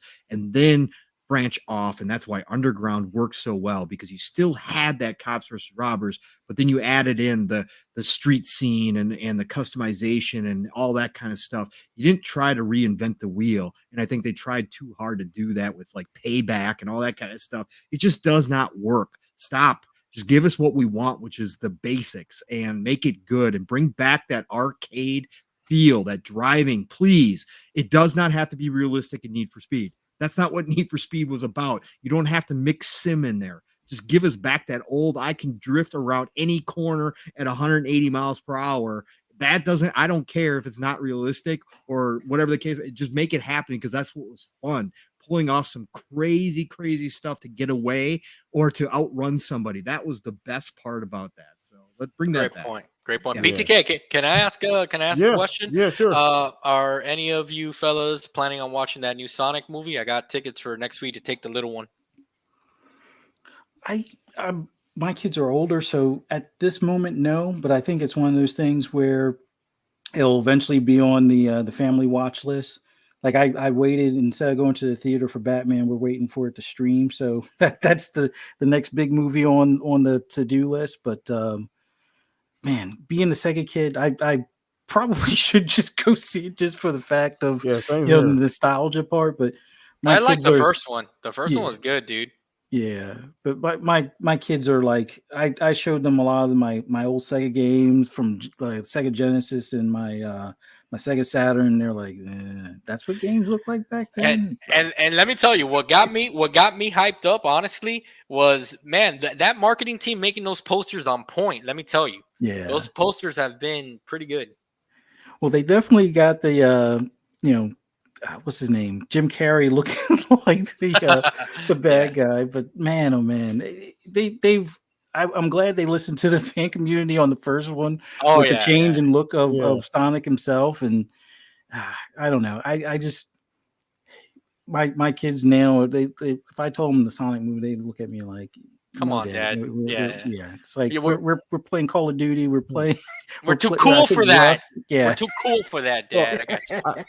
I do want to dive in on something that we kind of touched a little bit earlier. Do want to dive in on something here. Now that's the Battlefield thing, and that's I hadn't actually thought about the idea of that because we talked about it possibly going in Game Pass before it launched. We talked about that kind of being the big play. It didn't happen, obviously. So understanding now, considering where the game is at, we saw this previously with other games.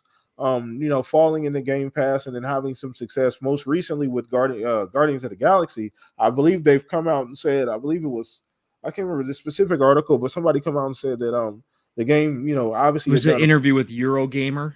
It was some of the devs directly from Guardians of the Galaxy that came out and said that Game Pass has given it new life and how happy and excited they are that it's finding an audience. Yep. See, so once again, another big win for Game Pass, obviously.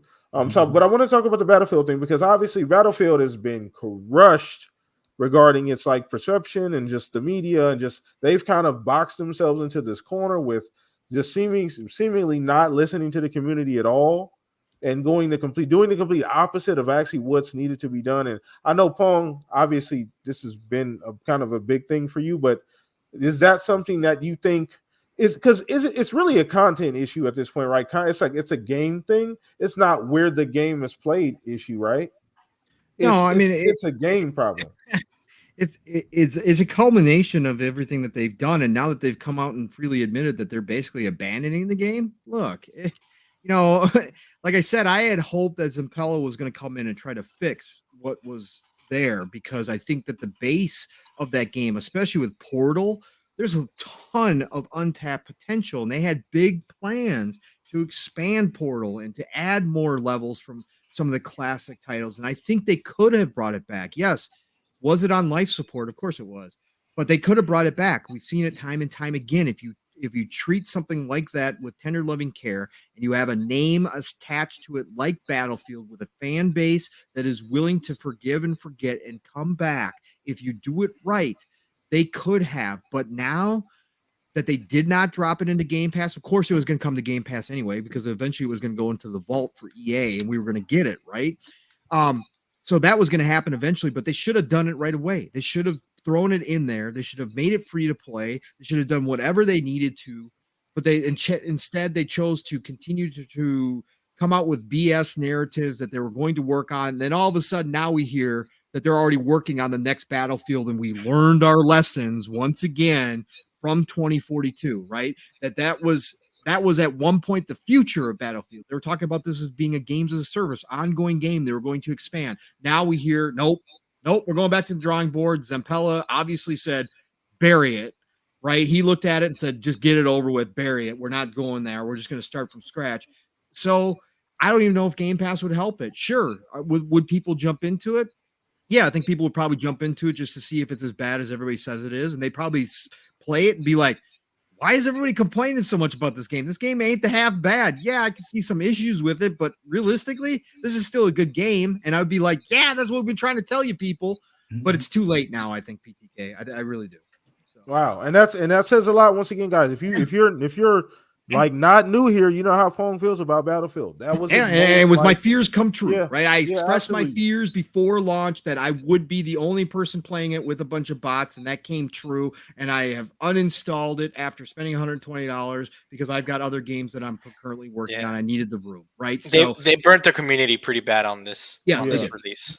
Yeah, and it's once again it's crazy considering where Call of Duty was at this year. Call of Duty was in the dungeon. Call of Duty. I mean, I don't know what the ultimately the numbers look like for Call of Duty this year, but I mean, still the number one selling game. Yeah, just from a perception standpoint, nobody was really looking for it. They had another chance once again to jump right back into the picture and get right back in that holy trinity, along with Halo, along with Call of Duty, right where it needed to be reestablished, the Battlefield brand. And somehow they fumble the bag in the worst way. And what's unbelievable? Sorry, John. I'll just get in real quick. What's unbelievable is that Call of Duty, I just played it because they got the free to play 2 weeks going on. I actually downloaded it to try it out. I don't know how that community continues to forgive those devs over there. That game, it's ridiculous. Bro, look, Cold War was fun. It had its moments. It was fast paced. It still had a lot going for it. This game, in the setting that they've got it, the maps are boring. The gameplay is boring. I don't get it at all. Like I said, I'm a Call of Duty player. If you look at my most played games on that Xbox list that they did for the anniversary, Call of Duty was number one, right? So I've played a ton of Call of Duty in my life. Now, recently I haven't as much, but I jumped back into Cold War. But jumping into this Vanguard, I don't get it, man. And I don't know how that community continues to sit on their hands and say, yep, we're just going to keep buying it every year. Take my money. I just don't get it, man, because bro, that game is not okay. Once again, that was Dice's or EA Dice. That was their about second or third chance. Yep. Like getting back, and this is how do you like? I don't understand. How do you like? I don't. The worst part for me, right, was where I kind of, the part that made me say just shake my head and do kind of like that little Drake meme where he's just shaking his head. It was when they had the audacity to blame, it's just that, Halo came out and it was a polished product. That right there, that comment, kind of made me shake my head. And you guys guys and girls in that studio got to take accountability for the turd that you brought out, so don't blame. It's easy to blame others. Got to look at yourselves. And now it's time to give back to your community. Now the hard work is really ahead for them, right? Because even if they do release on Game Pass, I think that it will be a huge boost for numbers. But I think that they have a long way to go to repair their relationship with their core base. And I think that if they were eventually, when it does come to Game Pass, they're going to have to do a lot of goodwill things for their own community to say, hey, we effed up here. We're doing things the right way. And look, I don't know what they can include for people that spent over $100 on this game to kind of make it right. Nothing. But they got to start. They should at least attempt to do something, in my opinion. Let me make a prediction real quick, PTK. So I'm going to make this prediction. I don't do predictions too often, but I'm doing this one now that Zempel is in charge, and now that he has basically buried 2042 and said we're starting over from scratch. It's the end of Frostbite. They're going to move to UE5. Watch. Okay. He's either going to do Source again, or he's going to move that whole team to UE5. And the next Battlefield is going to come out on a brand new engine, one way or the other. Frostbite, it's done. It might need to. I mean, Yeah. you know, at this point, like you said, Vince runs EA at this point. Like he pretty much, like everything going on at EA runs through Vince at this point. Like all decisions being made about what's going on. Yeah, so he's over there chopping heads off. So I trust Vince at this point. But that is a tough pill to swallow for the Battlefield community, considering what we expected. You know, what we got on the surface level, the trailers, the gameplay at the Xbox showcase, that thing looked like it was going to be the next, like we're going to be playing this for the next 3 to 5 years and enjoying this and all the great content. And it went the complete opposite direction. I would say this is about as bad as it can get. It's about as bad as it can get. So all things considered. So we'll see if they're able to repair that. But I think we got time to take maybe one more question, or anybody else I want to throw anything in here at the end, and we'll go ahead and wrap it up. Otherwise,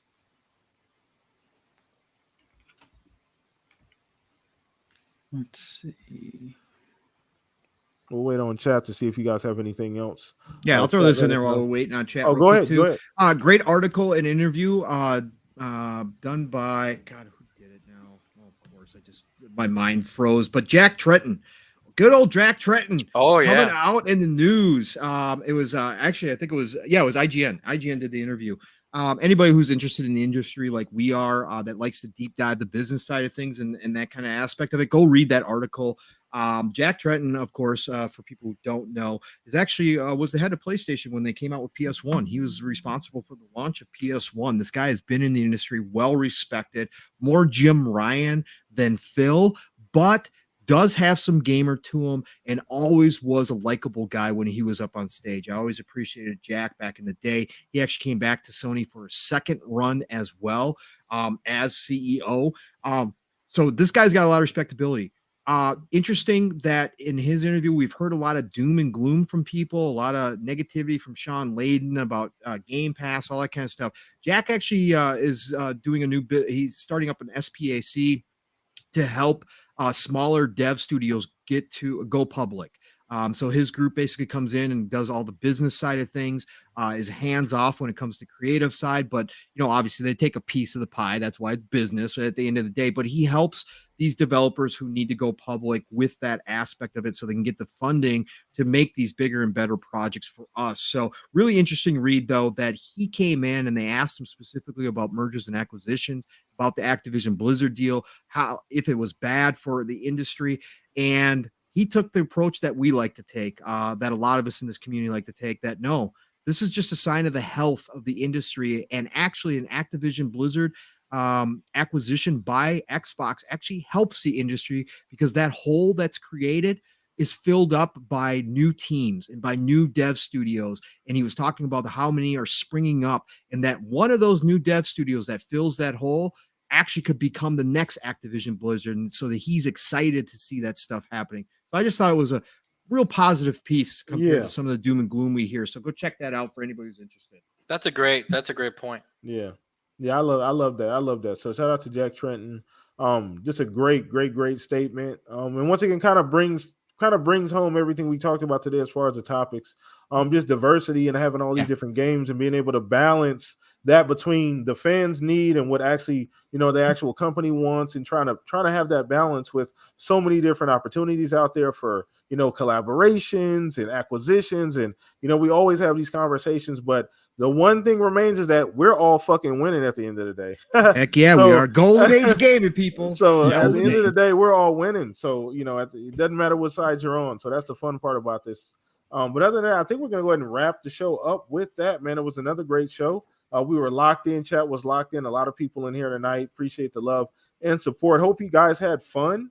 We'll do this again next week, but we'll go ahead and get into our intros. And before we start with our guest here, I do want to say thank you, Mr. John Wolf, for hanging out with us once again, man. We got to do this again.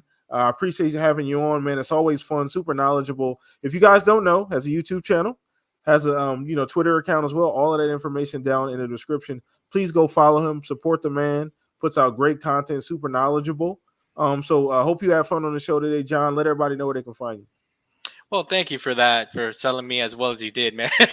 appreciate Hey, Pong's appreciate not the only salesman on the podcast. Man, that was awesome. I really do appreciate the invite again, guys. Like I mentioned on the intro, always a pleasure. Anytime that I'm available, I love to come on and talk to you, gentlemen. Like I said, I have a lot of respect for all three of you, and your takes about the gaming industry, which we all love, right?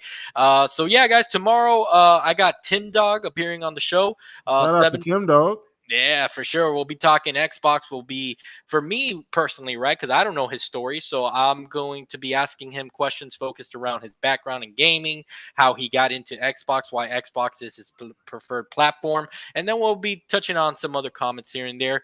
But yeah, come and join us tomorrow at 7 p.m. Eastern on my YouTube channel that PTK is gonna link below. Follow me on Twitter. Strike up a conversation whenever anyone wants to talk about anything. I'm open to open dialogue and hearing other people's opinions and ideas. And hit me up on Xbox, PlayStation, and Steam as well. The gamer tag is exactly how I spelled it below, with the X on the front and the X at the end. And yeah, guys, enjoy the rest of your weekend. I hope everybody here nothing but success on any upcoming podcasts or shows you may have. And yeah, Mac, have a great weekend, guys. Appreciate you, John. Once again, please chat. Show them some support, man. You know what we do. We show love to the guests. They take the time. It's late. It's late over there. So they take the time to come on the show. They have a good time. We show them a lot of support. So please do that as a favor to me, as a favor to everybody here on the panel. We show love to everybody who comes on and shows us love back. So that's what we do here. So appreciate you, John, for hanging out with us. We got to do this again. We're going to do it again, obviously, right? It's going to happen again. God willing. So appreciate you, man. Shout out to everything you got going on. Much support, and I will do my best to support everything you got going on over there, bro. You once again have great content. So I'm very, very much looking forward to seeing more of that. So shout out to General Sport. Shout out to you, bro. But let's go ahead and throw this to my right hand man. We got Pong Soul, Pong Harvey back into the swing of things. Summer's heating up. Your favorite time. Hey, look, I got to tell you, Pong. I got to tell you. You got to be careful. I mean, I know things are going to be tight. Speculation town is like really heating up. This is right when things are going to get crazy. I don't know how you're going to be able to juggle all of this. So, you're going to have a good time with it, man. This is what we live for. This is why we do this, PTK. These times of the year are just fantastic. And then, right, summertime. Again, it's nonstop now, obviously. The beginning of this year. All year, People forget, everybody's like, oh, Xbox has been so quiet. We had Ubisoft announcing that Ubisoft Plus is coming at some point, and then they announced the Activision Blizzard deal. Right, we get Guardians of the Galaxy into Game Pass. All this stuff still happening. People forget it within a week, right? And they're like, "Oh, Xbox is being too quiet lately." Halo season 2 we got so month. much news. Exactly. And starting summertime through the holiday is when it is going to be a blast. If they get that Activision Blizzard deal pushed through by the end of this year, they can announce all those titles coming to Game Pass right before Christmas. My God, are we going to have some fun? It's going to be crazy. But yeah, man, they're a great show. John, appreciate all the conversation, man. Love having discussions coming from different perspectives. That's what this is about, right? And I wish more people in this community would get rid of the nonsense and think that all the toxicity and the clowning and all that kind of stuff is the fun side of things. What's fun is sitting down with people who are knowledgeable and can come from different sides, and you can have a great discussion like we did about the Starfield stuff. That's what this is about. This industry is huge. This industry is fun. This is a hobby. This is entertainment at the end of the day. That's what it's supposed to be about. So having you here and having those kinds of talks is what it's all about for us as podcasters. So thank you for being here, sir. Love what you do. Keep out there doing it, pushing your product, because you do have a unique take on a lot of different situations. So continue to do that, man. Love having you here. Thank you for joining us. PTK, Fuzzy, always great, brothers. You know that. Yes, Saturday nights is the place. Look, I could be gaming. I could be doing a lot of other things, but I would not trade anything for doing this with you two. I love being here each and every Saturday night on the Shop Podcast because of you two, because of the chat, the people that regularly show up, the new faces that show up, bringing it all. Look, Other Zinc was even around tonight, and his hot take was the Activision Blizzard deal is already done, people. Go to bed. Just call it a day. Call of Duty dropping in the Game Pass tomorrow, man. It's a done deal. It's over with. Satya would not have come out and talked about it. So Other Zinc, thank you for making my night, brother. Appreciate it as always. I missed you last week. I know you were busy and you couldn't be in here with your hot takes. I did miss that, but now I have a complete Saturday night because you were here. And everybody else who showed up. Thank you all. Otherwise, you can find me, Pong Soul, Xbox, Twitter, you know the drill there. Follow me, I'll follow you back. I've been spreading the good word, a little personal milestone this week. I hit 2,500 followers on Twitter. Awesome, man. Yeah, congrats, man. brother. Awesome. Yeah, never Congrats. thought when I jumped into this community that I would ever see a number like that. That is crazy to me, but I appreciate each and every single one of you. I know I am MIA more often than not. That's not the way it started, because when I jumped into this community, we were in full pandemic mode and I didn't have much going on at work. So I was everywhere all the time out here in these Twitter streets, in the YouTube streets. That's no longer the case. Real life's coming back. Work is busier than ever. So I'm not around as much, but I still try to jump in. I still retweet a lot of news going out there, try to put my 2 cents in. And obviously, if you DM me, I'm going to try to respond to you. So please follow me. I'll follow you back. Check me out there. Otherwise, Tuesdays, Xbox Factor. Look, I'm still a panel member there, but I've been letting everybody kind of know things are changing. I'm still a panel member. I'm just going to be erratic on my appearances. But Boomstick, of course, one of the greatest members of this community, Double Barrel Gaming. He's got so many dang shows. Shout out to Boom. Yeah, shout out to Boom. Absolutely. Just a great member. Look, he's got a great show on Xbox Factor Podcast on Tuesdays. I will be there from time to time. I've already let him know all of this, of course, because work needs me in the office in those mornings. So, but I'm going to still try to make at least 1 to 2 a month. But just know that out front. But I want you to still check out Xbox Factor Podcast. Mav is there. Shout out to Fun Speculation, my brother from another. He's there when he can be. Boxenberger's there. VJ's there. And of course, Mr. Joanna Dark, who actually works for Xbox now. He was throwing up some great pictures from the headquarters out there. So check out Xbox Factor Podcast, 12 p.m. Eastern, 11 o'clock Central Time. I don't know if I'm going to be there this week, but please, all good things green are talked about there. It's a great time. Thursday nights, PM in the PM, Pong and Mav in the PM over on Fun Speculations channel. That's right. Most of the time, a 2-man show, unless we have guests. We had a guest this week. The rare unicorn sighting of a 3-bit showed up on Thursday night. Couldn't believe it. 3-bit. Yeah, shout out to 3-bit. It's been, hit or miss on all these shows. He used to be around, but he's got a lot of work. The man is so talented, but he was able to join me and Mav on Thursday night to talk about the UE5 stuff and other things. So if you missed that episode, go check it out. We had great conversations, and 3-bit brought a lot of developer knowledge. The guy is a developer, so that was awesome. PM into PM, 7 p.m. Eastern, 6 o'clock Central Time, Thursday nights. Friday nights, back at it over on Fun Speculations channel for Xbox Ultimate, 9 p.m. Eastern, 8 o'clock Central Time. Great show there. We had Drawn TJ, awesome member of this community, on last night. It was a fun time. I actually took the lead chair because Mav had too big of a snotty nose and he was afraid he was going to have snot running everywhere if he talked too much. So he gave me the lead chair. It was awesome. We had a great time last night. Go check that out. 9 p.m. Eastern, 8 o'clock Central Time on Friday nights. And then, of course, Saturday mornings is Living Split Screen. Split Screen, all one word. Steel Rain, my brother from another, and I are going to wake you up. So set your alarms every Saturday morning. Tell a friend, bring a friend. We're trying to get to Mission 1K this year. We're just about to hit 500. So please go check us out. Buckle up. It's 3+ hours. Today was almost 4.5 hours. You're not expected to stay for the entire show. If you got stuff going on Saturday, we get it. Go away, come back again. We're probably still on waiting for you, okay? We're just going to be chatting. That's what we do there. Steel and I love it. We just have a great time. So join us 10 a.m. Eastern, 9 o'clock Central Time, 3 p.m. UK time, Living Split Screen every Saturday morning. Episode 52 next week. So we're going to officially celebrate a year. Technically we've been over a year, but we missed some shows. So we're celebrating next week, 1 year in the books. Congrats. Thank you very much. Man. Yeah, can't believe that's happening either, man. It's been such a crazy run around here.